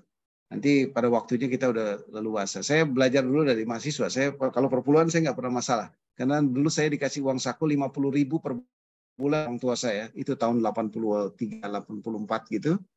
Nah, 50.000 saya langsung sisihkan 5.000. 5.000 itu perpuluhan. Walaupun itu waktu itu 5.000 itu siapa sih yang nggak penting banget lah 5.000 itu. Tapi buat saya itu penting banget gitu. Nah sejak itu ketika uang saku saya dari 50.000 naik jadi 70.000, naik jadi 75.000, naik jadi 100.000, bahkan ketika gaji saya sudah banyak, saya nggak ada masalah untuk memberi perpuluhan karena memang saya udah berikan waktu, jadi pemberian perpuluhannya tuh naik terus dan saya nggak rasa itu. Tapi kalau saya nggak pernah beli perpuluhan, tiba-tiba gaji saya 100 juta, saya harus kasih 10 juta, waduh berat banget gitu. Tapi nggak ada masalah gitu kalau kita udah terus berlatih. Jadi stick to the plan, don't worry.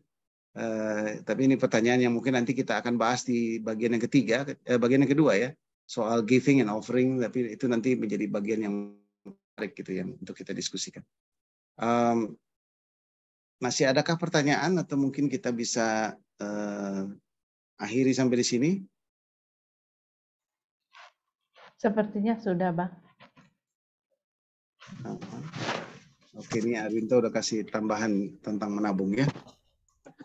Oke, kalau begitu kita saya tutup dalam doa atau saya kembalikan ke Agnes? Ini Langsung aja Bang. Bang Peter yang langsung. langsung doa. Oke, mari kita satu dalam doa. Bapa di surga, kami sungguh sangat bersyukur. Engkau adalah Allah yang luar biasa. Dalam kasih-Mu yang besar, Engkau mengetahui betapa rentannya hidup kami. Dan ketika soal uang, soal kekayaan, itu menjadi variabel dalam hidup kami. Itu menjadi variabel yang sangat mempengaruhi. Kami mungkin merasa kami kuat untuk menghadapi masalah-masalah uang ini. Tapi faktanya kami menghadapi tantangan yang sangat berat. Ketika ada tawaran-tawaran investasi yang begitu menantang dan begitu menggiurkan, maka kami dengan mudahnya jatuh dalam dosa. Ketika uang menghabiskan pikiran kami, maka kami tidak memikirkan pelayanan, kami tidak dapat memikirkan orang lain, kami tidak dapat memikirkan untuk membantu mereka yang susah. Kami tidak lagi kemudian menerapkan firman-Mu dalam hidup kami. Karena keinginan untuk makin kaya. Firman Tuhan berkata, berjaga-jagalah terhadap segala ketamakan. Dan itulah yang menjadi tantangan kami ke depan. Tolong kami ya Tuhan sebagai alumni ketika uang kami makin bertambah. Ketika karir kami makin naik. Maka godaan untuk bergantung pada kekayaan itu juga makin besar. Tolonglah kami lewat persekutuan ini, lewat saat teduh kami, lewat buku yang kami baca, lewat kebenaran-kebenaran firman yang kami dengar. Kami boleh menjadi orang yang kuat untuk mata kami fokus tertuju hanya kepada Tuhan. Dan kami tidak khawatir akan apapun yang ada di depan kami. Terima kasih Bapak, terima kasih untuk sesi 1 yang sudah selesai. Kiranya Tuhan berkati supaya kami boleh terus memikirkannya ketika nanti minggu depan kami akan kembali bergabung. Kami akan diskusikan lagi hal-hal yang jauh lebih penting mengenai uang dan investasi yang kami yakini sangat penting dalam hubungannya dengan kerajaan surga. Terima kasih Bapak, dengar doa kami, ampuni salah dan dosa kami. Di dalam nama Tuhan Yesus kami berdoa. Amin.